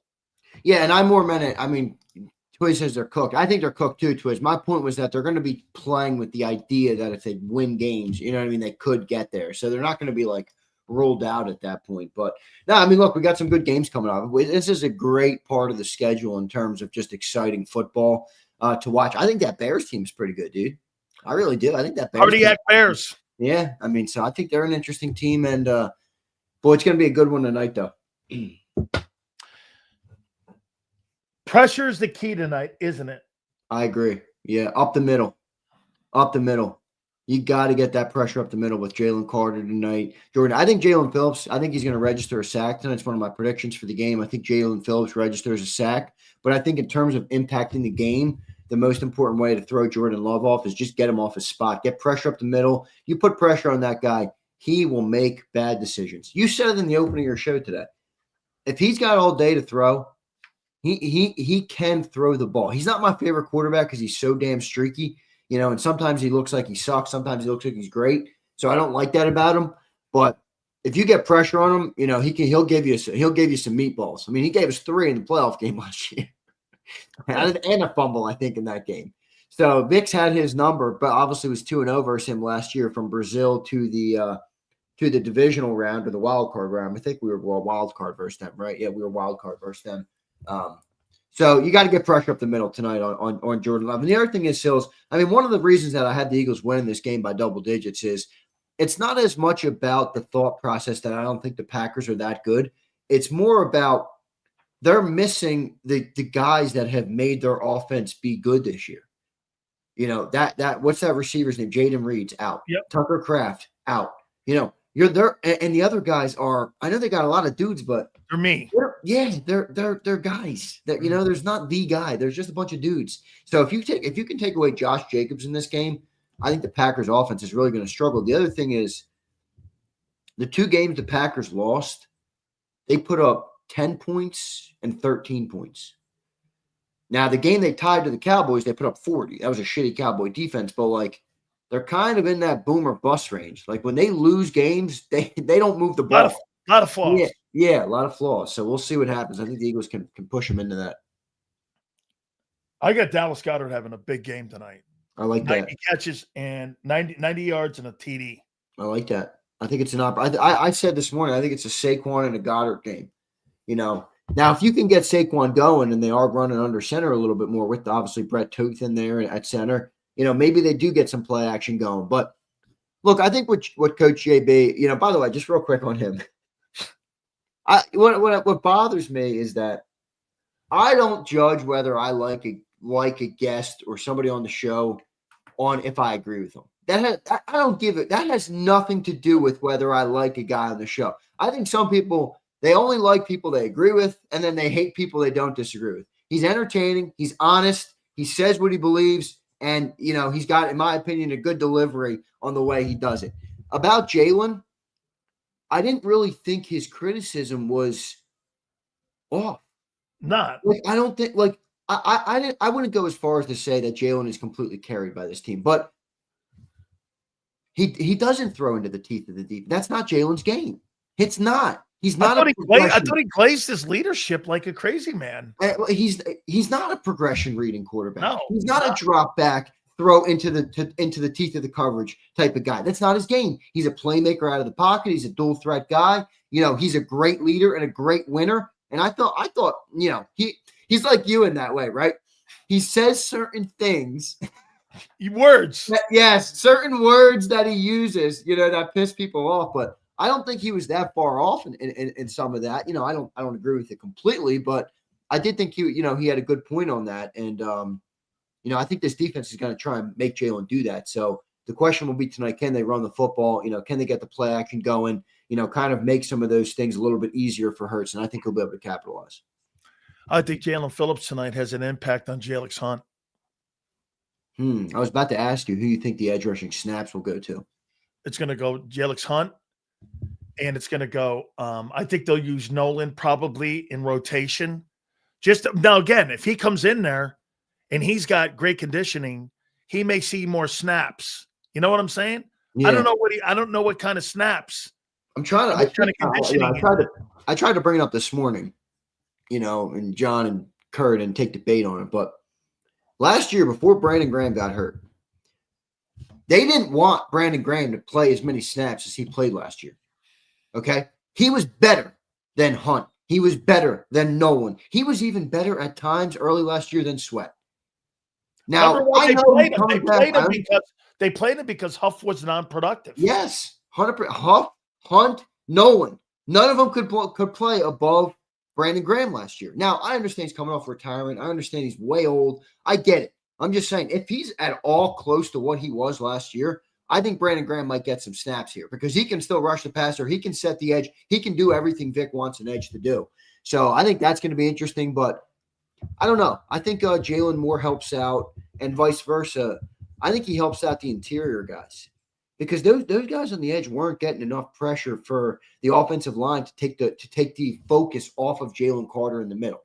So if you have at least a threat, I even think the size thing on Phillips is a big thing. You line up Nolan Smith, he might get out there, but he's not striking fear. This guy's like 6'3", he's 230. Jalen Phillips is a big dude. I mean, he's gonna. Are you surprised how big he is? No, I knew he was. I watched a lot of him in Miami. Yeah, I watched him back in college, a little bit, and I watched him a bunch of his tape because before the trade happened, John was mentioning him to me. I stood next to him. He's a fucking big. He's a big dude. Yeah, I knew he was though. A lot of people were surprised, but I knew he was. I knew he was a bigger edge. Couple more here for you. I know we're packed here tonight. We got a lot going on. Don't forget the pregame tonight. I got A.J. Brown 5 catches for 65 yards tonight. I'd like to see it be a little more than that, but that doesn't sound far off. I mean, that's about what he's done this year, right? I got Devontae at 7 catches for 80. You got Devontae wide receiver 1 again. Well, I do actually. Look, if they're in that play action under center, I think AJ has a chance to have a game. Now, Jalen's got to go to him. Jalen's got to find him. Jalen's got to let that ball fly. But that play action offense that worked for Smitty to get throws over the middle, to get some different looks in that game, that is an offense that's built for players like A.J. Brown, who thrive across the middle, who thrive in slants, who thrive, on those quick throws that the quarterback will make you, and go and pick up some yak yards. So I in theory, I think A.J. Brown has a chance to have a game. Doesn't mean he will, because this offense is the hardest thing to predict in the freaking world. But I think it could be an A.J. game. I don't think your numbers are far off, though. I don't think they're throwing the ball for that many yards tonight. I think 200 yards passing, probably. I got Jalen Hurts for 235. That's, you said 200. You said 200. I said, and I'm only 30 yards more than what you said.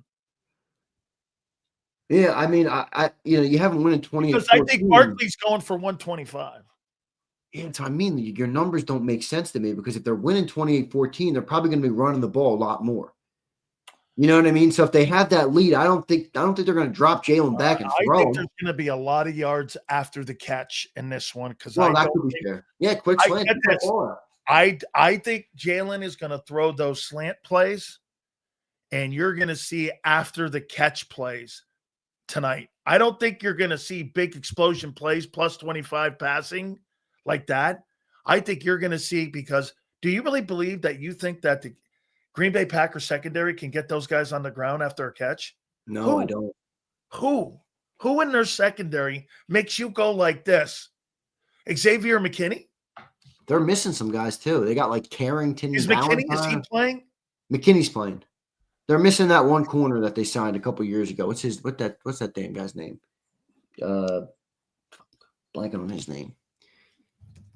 I'll pull it up. But I know they got like Carrington Valentine playing. Like they don't have, they don't have. I am totally not. Yeah, tonight they're gonna have Carrington Valentine and Keyshawn Nixon. Nate Hobbs is the guy I was thinking out. He's out. He's out. That's who's out. Keyshawn Nixon's kind of their best corner, and then they got Carrington Valentine. Who Buller's pretty damn good nickel. They keep talking up this Carrington Valentine guy. Do you remember what Dallas Goedert did to him in the playoff game last year? He fucking stiff-armed him 20 yards down the field and walked into the end zone in the playoff game. Carrington Valentine is not a physical cornerback, to Sileo's point. Yeah, he's not tackling anybody. All right. Yeah. So, to your point, you're right. All right. Two last ones here for you before you got to scoot here. Bro, I'm officially on the something's wrong with Cam Jurgens and that. Oh, me too. I don't know, man. There's a big problem that they got there. You know what I'm saying? Do you agree? There's a big problem with him. Yeah, I mean, I'm not even looking at it like this week. I'm looking at it as a long-term problem.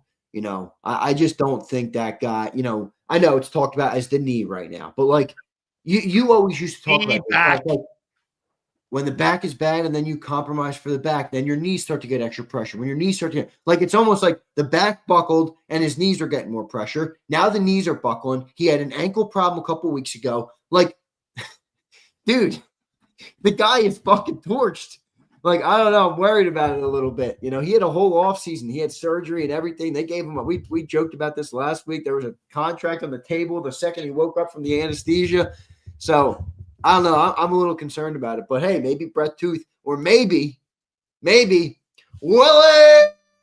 Watkins is here to save the day. Who knows? John was saying he was lining up at guard a lot in practice. Oh, maybe they're going to put Landon at center. Maybe.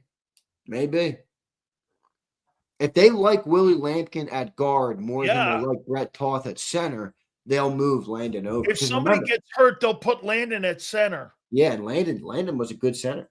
Landon was dry. He was a center in Alabama. What do you make of Matt, finally here? What do you make of Matt LaFleur? I like him, honestly. I think he's a good offensive mind. I do. I think he's a good offensive mind. I think he struggles at some of the other coaching stuff as most play calling offensive warnings. Yeah. I mean, most play calling head coaches that are early in their career struggle with that. They just do. I mean, how long did it take Andy Reid to get better at that? Think about that. Shit. 18 years. 18, literally. So, like, you look at this McVay struggled. He's gotten a little bit better at it, but he still makes some questionable decisions. Amazing offensive mind. Same with LaFleur in my eyes. And I think, to be fair to LaFleur, I think Jordan Love has let him down in certain areas. Where his offensive scheme, there's no question. I know he had Aaron Rodgers, but like they won 13 ball games when Aaron Rodgers could spin the ball and get the ball to the players that LaFleur wanted them to get it to. Jordan Love, I don't think has been as good as people think. In the first couple of years, and they've gone way down in the win total, in those years. So I think he's a good coach. I think he's a good offensive mind, but I don't think he's a great coach. I don't think he's a great head coach. I want to sneak one last one in. No, you're good. I got some time. I got to like 5:20. Okay. 5:25. Okay. Ready? You really think right now that the Eagles are better than the Rams? How about this? Wait, I'll take that back. You think the Eagles right now are playing better than the Rams? No, I don't. We do our power rankings when? On Wednesday? Tuesday. Tomorrow. Tomorrow we'll do them? Yeah. I got the Rams. I got the Rams up at the top of the league right now. I mean, Matt Stafford's probably the MVP of the league. That dude looks as good as ever at 37. You know, and that's another thing I thought Coach JB shed great light on.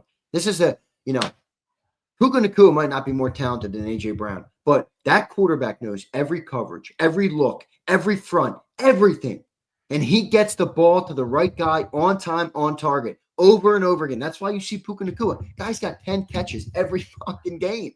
Do you You know know? what I saw him do, Puka Nacua, yesterday?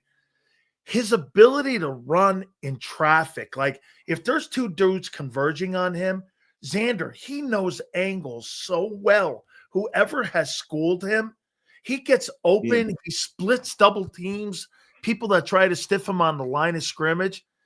He's a big dude, too. You don't realize how big he is. He's a big guy. And, man, he is so good.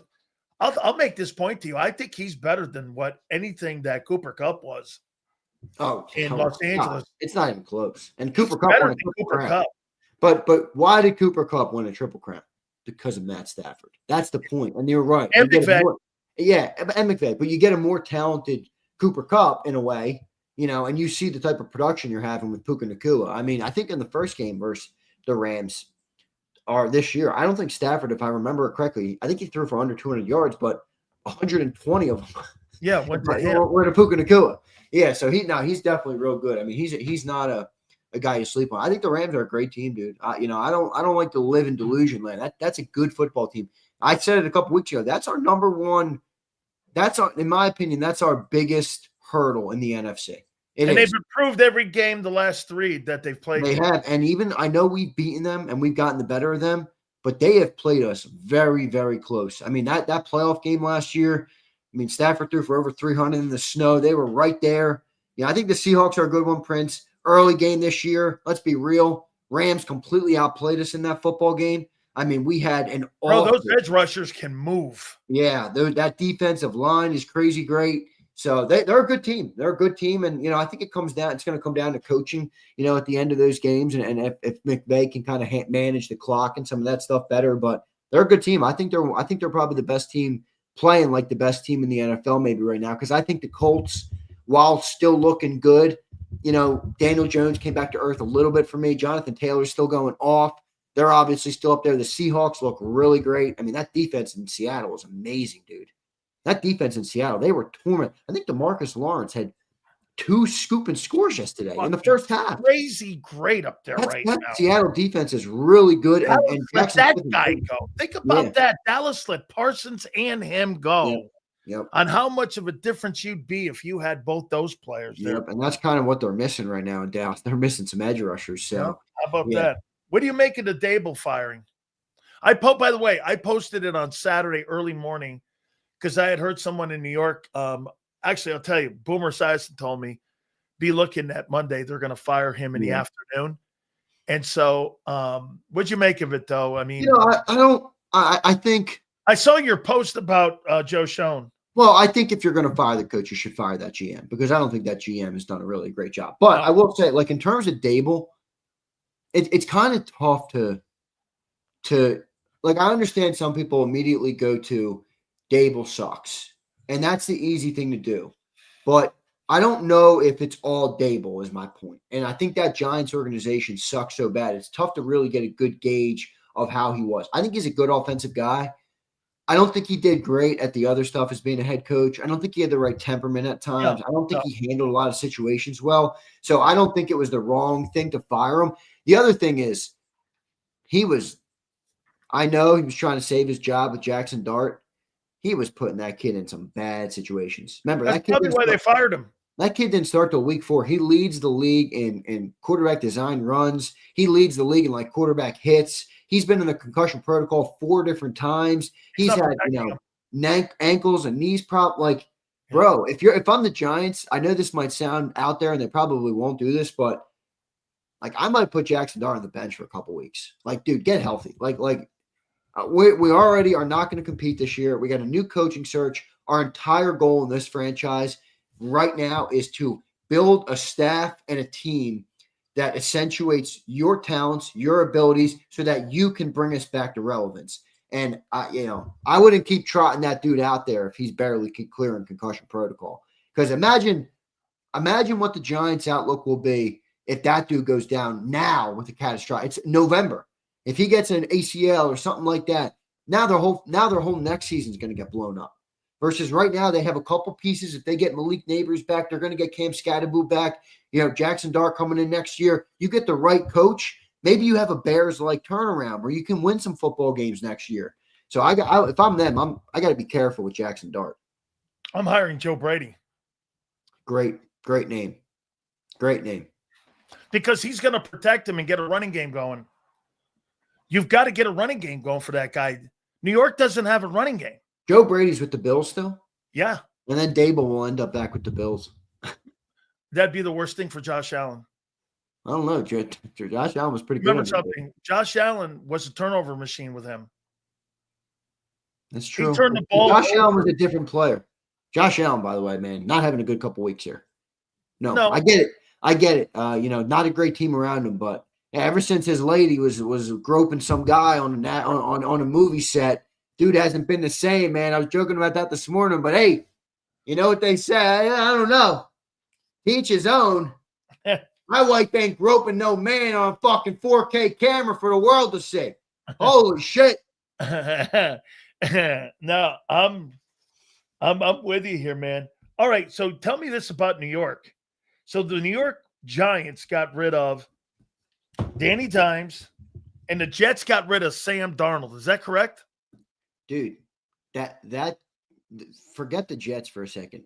The Vikings, JB nailed it. John's been talking about that since the summer. They had Darnold, Daniel Jones, then Aaron Rodgers called them and wanted to play there. They said no, and they went with J.J. McStiffler. This guy won a national championship with Michigan. He didn't do shit for that team. We hated him getting draft, not the guy, but we hated the draft pick for Minnesota, remember? We hated the draft pick. I was like, remember, wasn't it in the Penn State game? He didn't throw a pass in the second half. And in that Penn State game, Michigan, Penn, I was like, dude, this guy's not very good. Look, HKP says your wife is also not an eye. Yeah, HKP, there's a deeper lesson there. I want you to take off that top layer and rip it off, and then I want you to really figure out what I'm trying to say. It's not about my wife not being an actress. You don't marry a woman that's an actress, dude. She's groping men and shit. It's fucking disturbing. It's nasty. No. Hey, I wish I had that role where I could do this.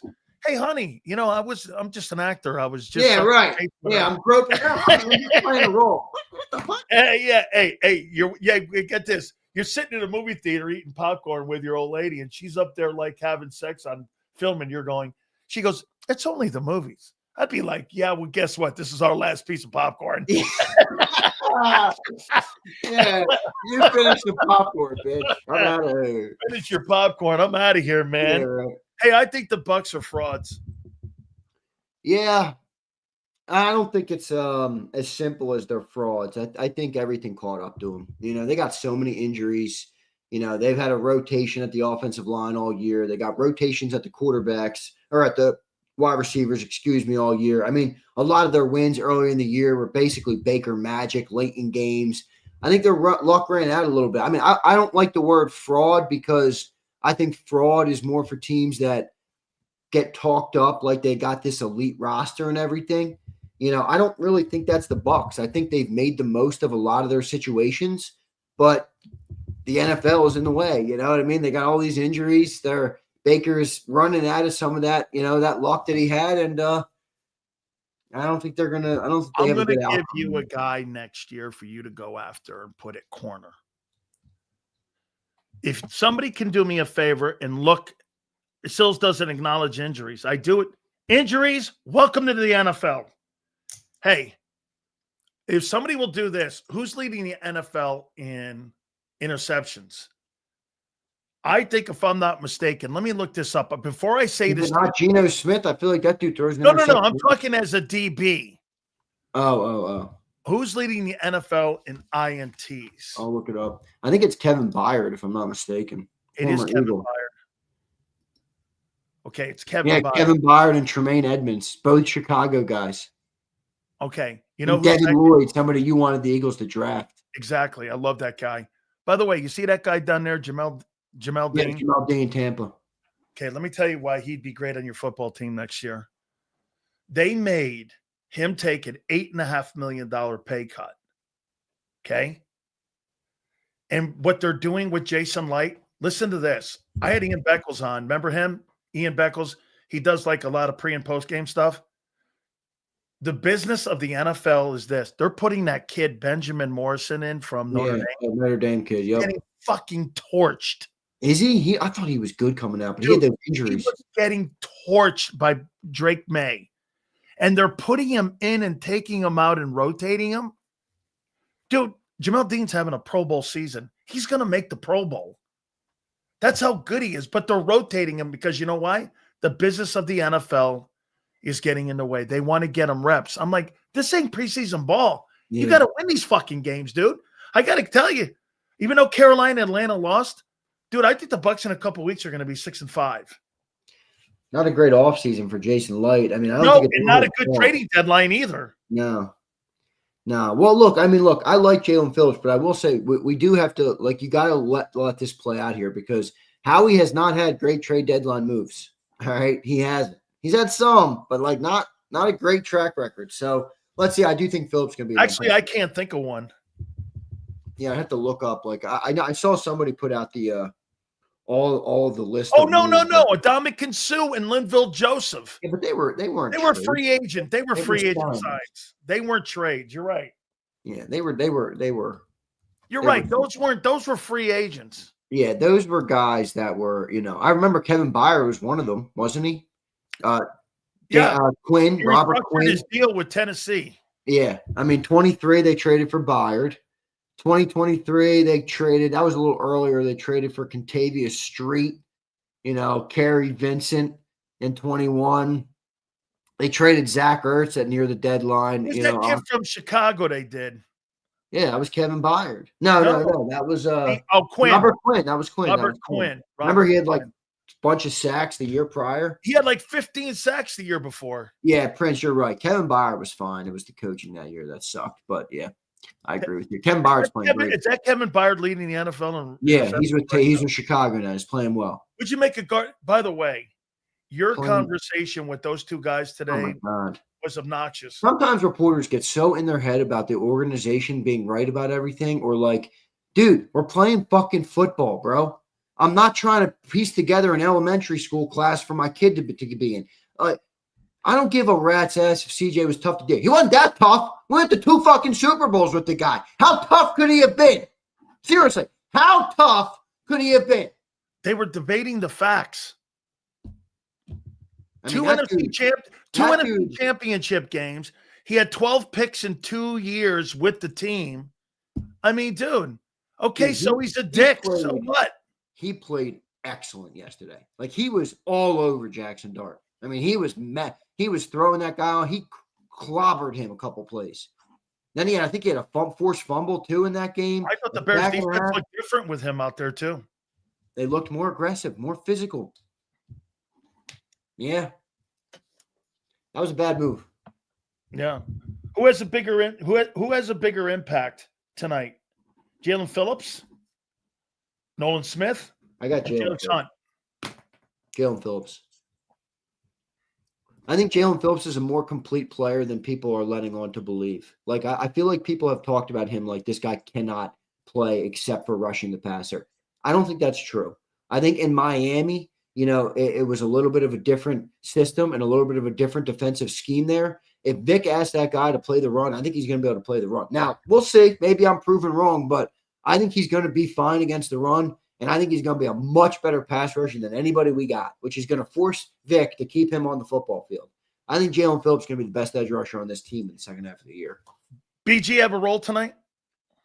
Kind of go back to my comments earlier. I'll remind everybody how good he was playing when he was healthy last year. We'll see. I think the biggest question there is it's a wait and see because I just don't know, like, you know what I mean? Physically.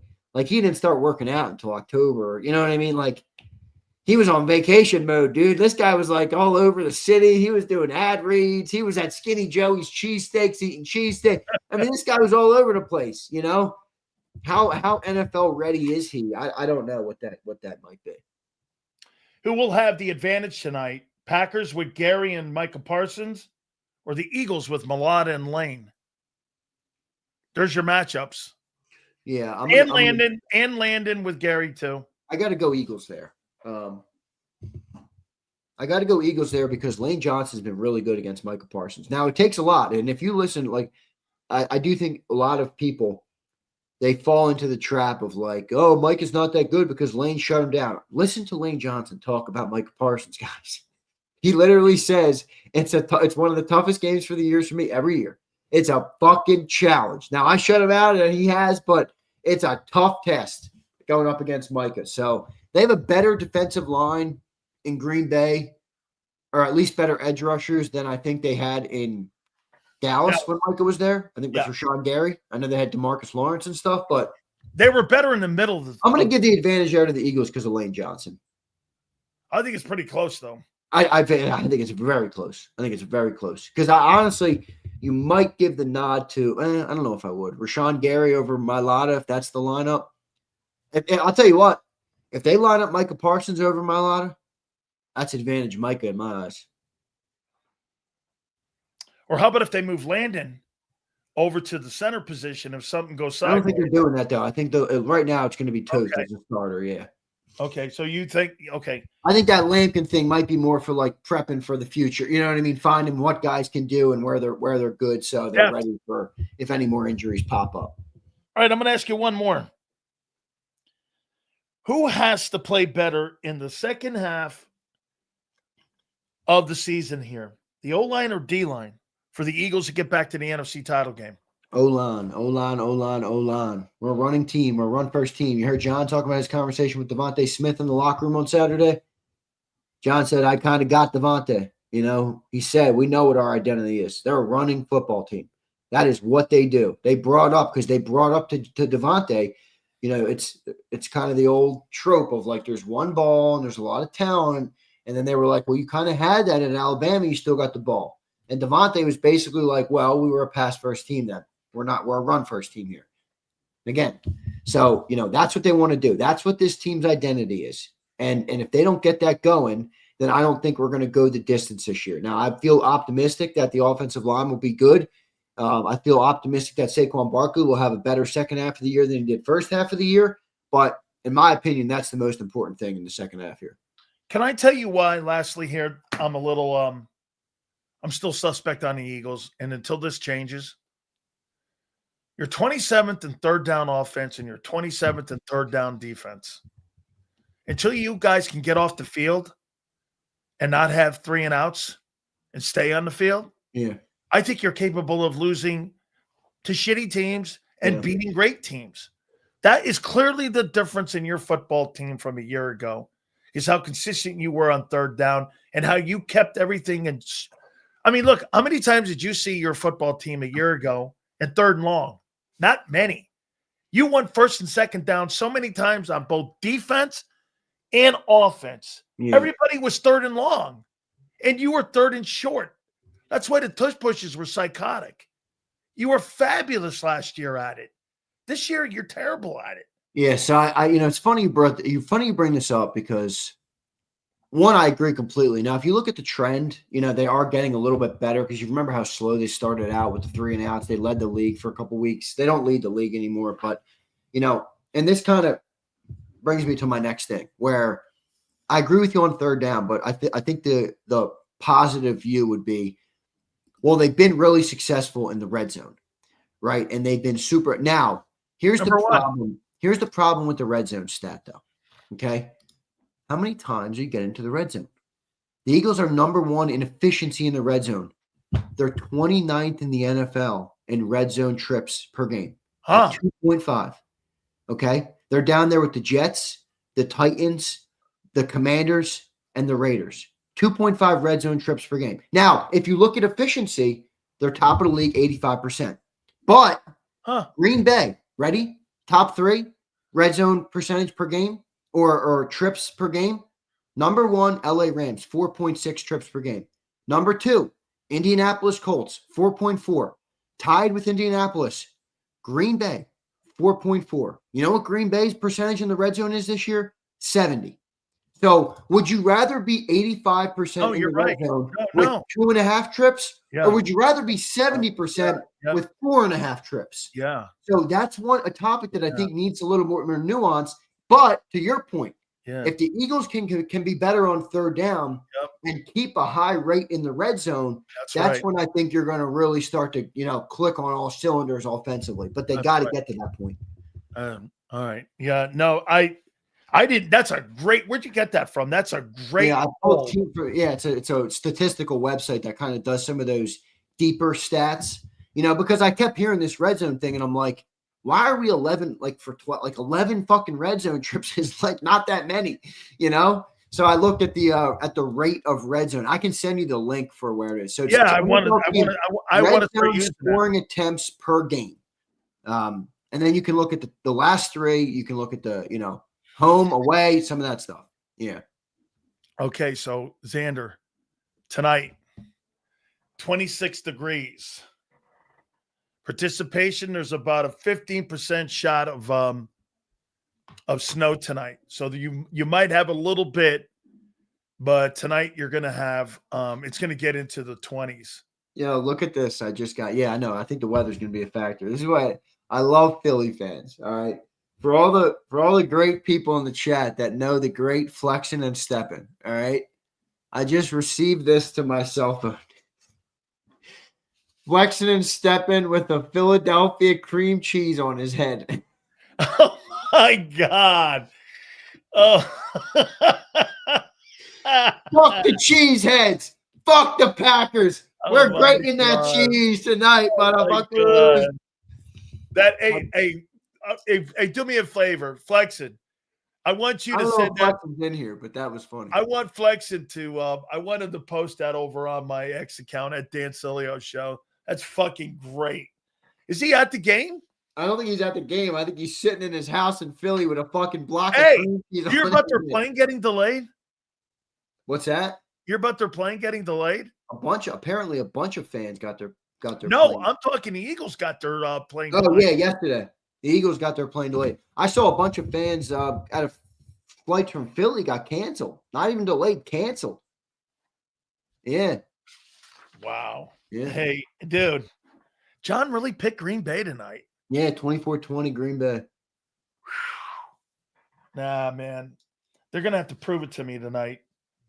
No, I'm a prove it guy. I know who Philly is. Remember, John's been a little bit glazy of the Packers this year. Like a little bit too much. Like he fucking has been talking about. I'm on the Rams. I think the Rams are. I've been saying that since the summer. I mean, they were our toughest team last year. I know we've had their number right now, but they're a good team. I just don't trust that running back.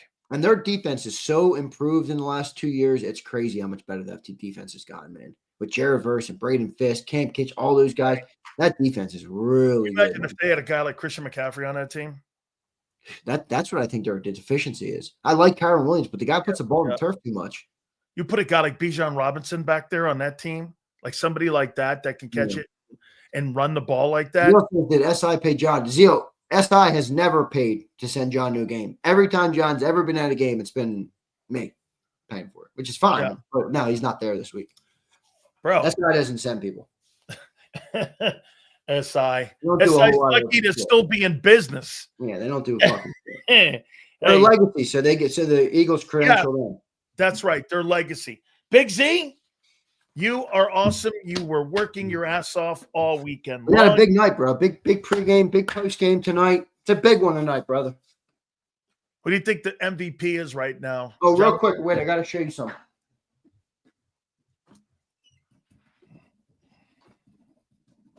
Jonathan Taylor. The latest batch has landed, everybody. All right? I need everybody right now to go to humptiesdumplings.com. We got the turkey. This is a Thanksgiving special dumpling right here. All right? That you air fry up. And this thing is gold. By the way, ever since I ate these dumplings on the show. Yeah, I'll never get in now. It's okay. I get it. I've eaten too fast. They gave me some for Sileo. I ate the fucking thing. I came back. The guy called me back. He said, "You're going to turn into a dumpling." I said, "I know." And I'm not a cook, but these things are like you drop them in an air fryer. They're done in 8 minutes. It's the easiest thing in the world. So go and get your dumplings. Humpty'sDumplings.com, baby. Get the Thanksgiving special dumpling from the legendary Humpty's Dumplings made right here in Philly. They got food trucks all in the area. They got a place over in Glenside and Keswick. Get yourself some Humpty's Dumplings. Last one. Matthew Stafford, Drake May, Danny Dimes. No, Jonathan Taylor. Who's your MVP? Stafford. Boy, that damn Jonathan Taylor. Do you know he's got more yards? He's like amazing. I think it's 6 more yards than what Barkley had a year ago. You know what's so weird too about Jonathan Taylor? The arc of his career. Like, remember how good he was? Was it 21 or 22 when he won the rushing title? Yeah, he won the rushing title. And then he had a couple down years. And normally when you see running backs do that, it's typically the end of fade. Yeah, they fade. Like now he looks like he's in his prime. Yeah. So it's pretty amazing what his how his arc has gone. That's Shane. He is a tremendous running back, dude. He is a freaking tremendous running back, Jonathan Taylor. You know what? And all the running backs that they've ever had come out of Wisconsin, they've always been really like the Ron Danes of the world and whomever. They've never really been good in the NFL. Ron had a couple of years he was okay, but they've never really had. I mean, all the way back to Amici, he was a Heisman Trophy winner too. This guy's the best back Wisconsin's ever put in the NFL. He is a fucking hell of a player. He can catch the ball. Dude, don't the Colts look like the Eagles of 24? It's a fair comp. They play defense. They fucking got a great offensive line, a great running back. I mean, the quarterback's good on third down, can move with his legs. Yeah, I like Danny Dimes. I don't think he's a bad player. I want to do these supers real quick. I got to run. Yeah, let's do the supers, bro. Be pumped. Forget the tackles. Parson lines up in the A and B gap a lot. Brett Toth is cooked. I agree. If they do that, they're going to have a major advantage. You know what? They're doing more with him than what Dallas started doing that. And they got away from it for some reason. Well, and remember, if you think about the Eagles, like they're going to do that even more tonight because of how good our tackles are. So, Jarhead, what's up, buddy? Eagles need to win tonight. It's the Marine Corps' 250th birthday today, and tomorrow is Veterans Day. My prediction, 31-24. Love gets sacked 5 times. Whoa! 5 times. That means BG probably gets in on some of that. I think Jalen Phillips gets a sack. You think Parsons does? Yeah. Hurts takes sacks. Yeah, Hurts takes sacks. What's the over-under on him? What's the over-under on him getting 4 sacks tonight? Or being sacked 4 times. You mean actual? I don't know if there's actual odds on that, but okay. I would say probably. I would take the under. 4. He takes a shitload of sacks, dude. 4 is right on the number. It is. I think I'll say under. Okay. Walker says, "Cannot wait for the post-game show." Me neither. I'm taking a nap now. I'll be up till 3 a.m. with you all. Jacob is the best. I'll be up late into the evening, my friend. The night game always calls for that. I think we got this one. Mikey Shred. Sales maybe. Yeah, we got that one. All right. Good stuff, everybody. Appreciate it, man. All right, Big Z. Catch you on the pregame, my friend. All right, brother. I'll catch you in about 50 minutes, 6:30 p.m. Eastern pregame tonight. See you guys then. You bet. That is 6:30 Eastern time for the legendary pregame for tonight's Eagles and Packers. We're going to pay some bills ourselves here, man. My good friends at Morgan & Morgan, the #1 injury law firm in all of America for a reason. And it is because they win. Remember, Morgan & Morgan doesn't get paid unless you win. Okay? As simple as that. Defending families across the country is one of the most important things that Morgan & Morgan is here for. Whether you're hurt on the job or you've been taken advantage of by an insurance company, like you saw in California with not paying homeowners when those fires came, Morgan & Morgan went in and defended those families, and they got restitution. This is the easiest thing you will ever do in your life is because they defend families. They're the #1 injury law firm in the world, and it's there for a reason. It's because they win. Go to forthepeople.com/Big Sills, Pound Law 529. That's FORthepeople.com/Big Sills or Pound Law 529, and do me a favor. You tell them Big Sills sent you. This is Eric. When he got injured in a car accident, He called Morgan & Morgan. He not only gets a lawyer, he gets trial lawyers like Sam and Jessica who are in it to win it. He gets his own investigators with briefcases, leather ones. And if you ever have questions, our customer service folks keep things rolling.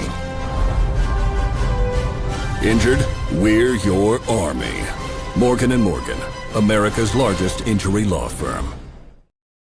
Ignite your nights with free live entertainment daily, only at Live Casino and Hotel Philadelphia's Center Bar. 7 days a week, enjoy some of the region's top party bands, performers, and DJs as they take the stage in the heart of the casino action.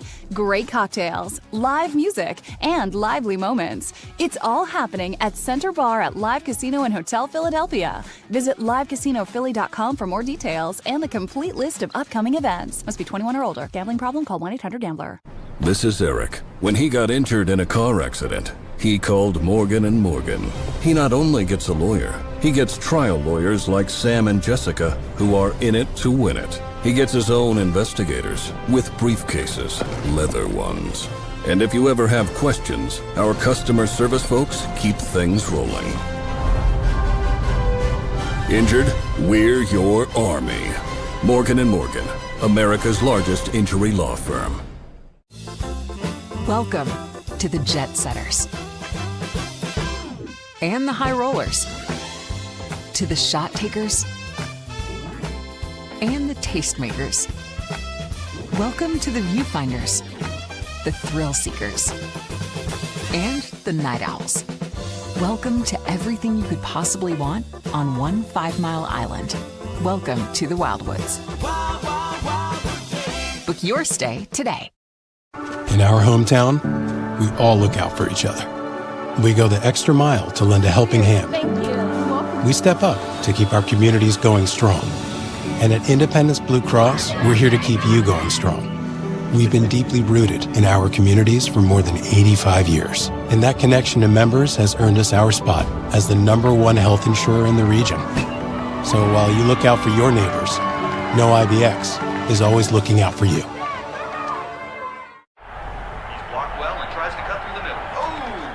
Your gut says Miami is going to win, and you should take the over. Your gut also said your NFT selfies would only go up in value. They didn't. But your head is on Sports Grid and knows the QB is in concussion protocol. The backup has a 45 QBR against the zone coverage. The New York D has the most sacks in the league. So yeah, trust your head. It's smarter to be on Sports Grid. EAGLES. Eagles.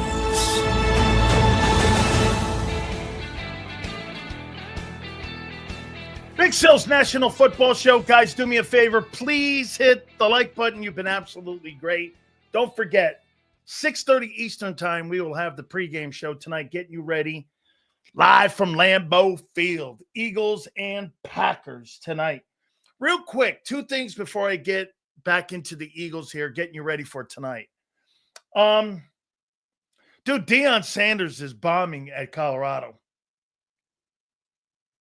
He is bombing. He's 16-19. He's 9-14 in conference play. I'm trying to figure out, is this a success? Where's the winning? He's a really famous now, listen, if you're okay with this, Colorado was irrelevant before Deion showed up. Listen, I'm telling a story here. Okay?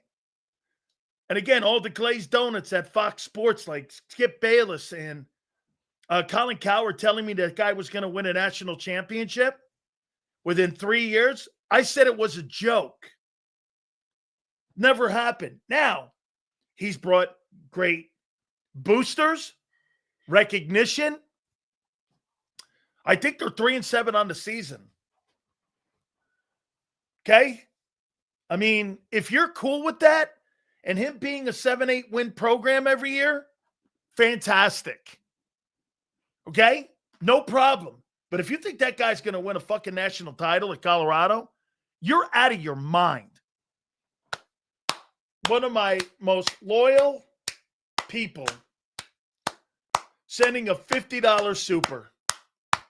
Maniac, thank you, bro. Great stuff. Thank you, dude. Means a lot, man. You still haven't stopped by any of my fishing live streams, Meatball. All right. I'm okay. All right. You've just made me. But you the man, Big Cells. Z the man, too. Here's a 50 banger for kick-ass. Go Birds. 31-16, we win. Let me see something here. Hang on for a second. NY Fishing Maniac. Let's see here. Don't hang on here. NJ Fishing Maniac. Hang on. NJ Fishing Maniac. NJ. There it is right there. Okay. There he is right there. Okay. Got an Italian colors too. He's got a giant fish in his hand. So let me like this bad dog here. Hang on, folks. A 3 yellow perch. Okay. Yeah. When are you on again? I'll be there. Dude, I'm on 7 hours a day. That's why it's hard for me. 6 hours. Okay. Look, did I subscribe? Subscribed. Okay. Bro, I'll be there for you. I promise. NJ Fishing Maniac, you're my boy, man. Yeah, we're good. You got to subscribe to his channel. I did. NJ, be on until about 2 to 3 p.m. Okay? All right. I'm usually live 8 a.m. to 2 p.m. Eastern, 4 days a week. Okay, so dude, you know what? It's me and technology. That's not going to happen. I'm going to do my best. I'm trying to set all the notifications now. I'm even going to try to do it on my my X. Look at me. You got me going out of my way. Sills, I sent you the pic. Let me see this bad puppy. Oh, my God. There's Big Flex with that Philadelphia cream cheese hat. Dude, I'm going to put Big Sills and JAKIB Army. Big Sills and JAKIB Army. Fucking classic. Oh, my God. PHI versus GB. Good stuff, man. Yeah, that's good. But these cheeseheads in the fondue bowl. Oh, man. Eagles win tonight. And I will be dragging you. You'll be dragging me. I picked you to win, douchebag. Jesus criminy. I mean, Marcus is such a ding-dong. Philly cheese about to beat the shit out of that 69 cheese. I hear it's a little Famunda. I don't know. Just what I heard. Gotcha, bro. Hey, I heard it's Famunda. Right? I heard Green Bay smells like Famunda cheese. Is that right? Oh, my God. I'm sorry. Especially if people are eating. Says, how long to break? I've got about 35 minutes. All good. Hey, bro, I talk sports. It's not like I'm putting bricks in front of a house. I talk sports. My grandfather would kick my ass. 233 likes before the game. Let's get this bitch up. There you go, man. See if we can get to 250, maybe 300 before the top of the program here. That'd be great, guys. Yeah, as long as it doesn't smell like scungeel. I love scungeel. Since 22, we have 26 out of 31 players on our roster, and 16 of them are full-time starters or have started for us. We've been drafting well. We are bound to let good players walk. Yeah. Oh, no. like arguably one of the best defensive tackles in football in Milton Williams. Yeah, you let a great player walk. Yes.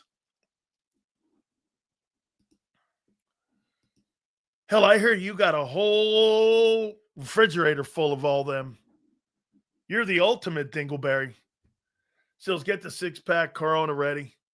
I got to drink them in spurts when I do the post game.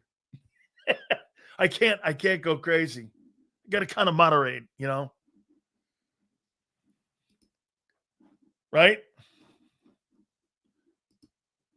Mark Holmes hey, let me tell you something, dude. Mark Holmes, okay, tonight, if they beat Green Bay, here's your resume. Tampa Bay, KC, the LA Rams, Dallas,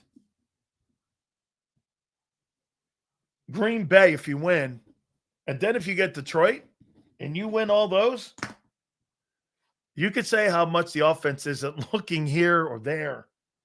Your resume of wins. I mean, and you're doing it with one of the hardest schedules in pro football. I still don't believe it. Okay? I still don't. I don't believe it yet. The rules to winning, there are none. You can win it throwing 100 yards or 500 yards. The question is, did you win the game efficiently? Or did you throw the game away? You're dead on, man. I think who threw for 100 yards like yesterday and they won?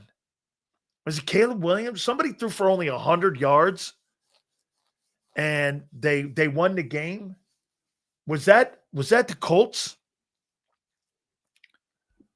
Right? I feel like Saquon is going to pick it up in the second half. He has to. This is great, guys. Thank you guys so much. Smash that like button. Thank you, man.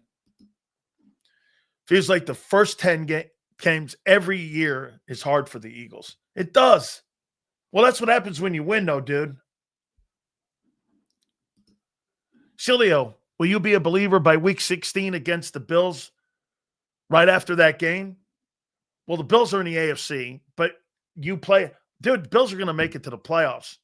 The question is, where will they be seated? And if New England continues to win the way they are. Okay? You're going to need every game this year because of how close all the records are.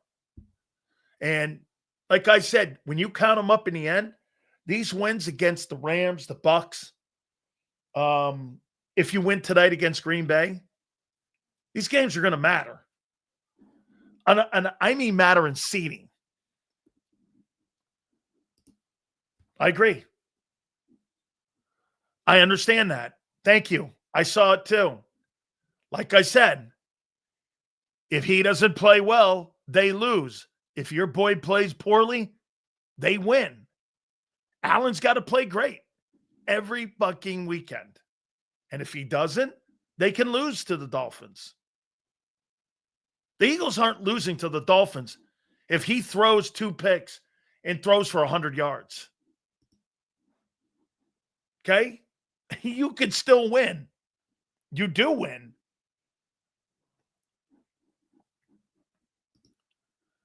Let's see. Well, you didn't win a Super Bowl without a running game. How the fuck do you think you got there? Stupid. This guy is the dumbest. Anyone can lose on any given day. What an epiphany. We need this win. This would put everyone in the... Listen, Green Bay, Detroit, Philly, LA Rams, Seattle. Those are the teams that are starting to pare down now. Okay? Just have you done a welfare check? Too soon? No. Is Jalen still the caboose so far this year? Find out tonight about the caboose. We'll see what Caboose Hurts does tonight. Well, you know, everyone knows, like Devontae said, we're a running team.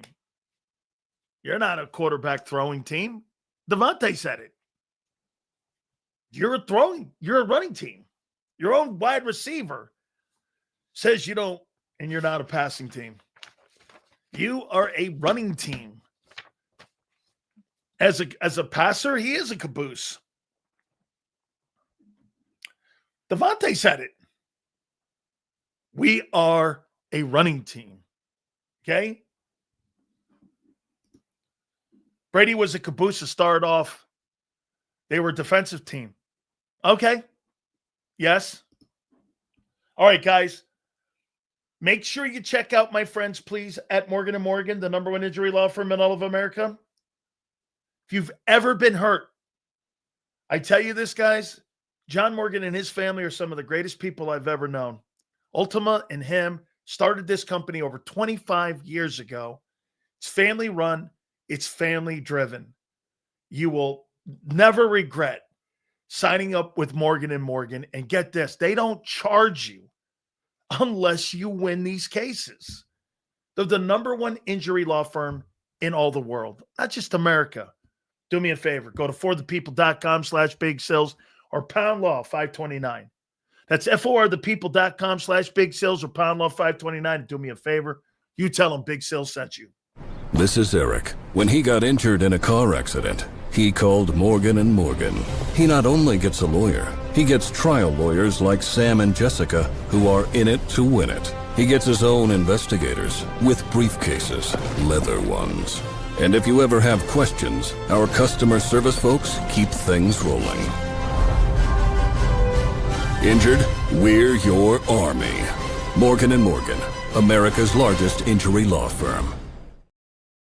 Ignite your nights with free live entertainment daily, only at Live Casino and Hotel Philadelphia's Center Bar. 7 days a week, enjoy some of the region's top party bands, performers, and DJs as they take the stage in the heart of the casino action. Great cocktails, live music, and lively moments. It's all happening at Center Bar at Live Casino and Hotel Philadelphia. Visit livecasinophilly.com for more details and the complete list of upcoming events. Must be 21 or older. Gambling problem? Call 1-800-GAMBLER. This is Eric. When he got injured in a car accident, he called Morgan & Morgan. He not only gets a lawyer, he gets trial lawyers like Sam and Jessica who are in it to win it. He gets his own investigators with briefcases, leather ones. And if you ever have questions, our customer service folks keep things rolling. Injured? We're your army. Morgan & Morgan, America's largest injury law firm. Welcome to the Jet Setters and the High Rollers, to the Shot Takers and the Tastemakers. Welcome to the Viewfinders, the Thrill Seekers, and the Night Owls. Welcome to everything you could possibly want on one 5-mile island. Welcome to the Wildwoods. Book your stay today. In our hometown, we all look out for each other. We go the extra mile to lend a helping hand. We step up to keep our communities going strong. And at Independence Blue Cross, we're here to keep you going strong. We've been deeply rooted in our communities for more than 85 years. And that connection to members has earned us our spot as the #1 health insurer in the region. So while you look out for your neighbors, know IBX is always looking out for you.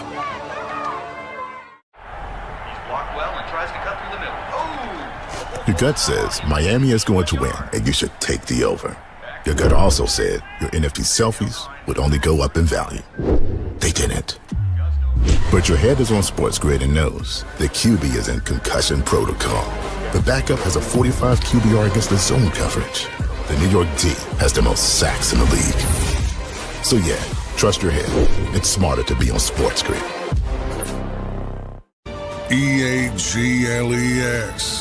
EAGLES.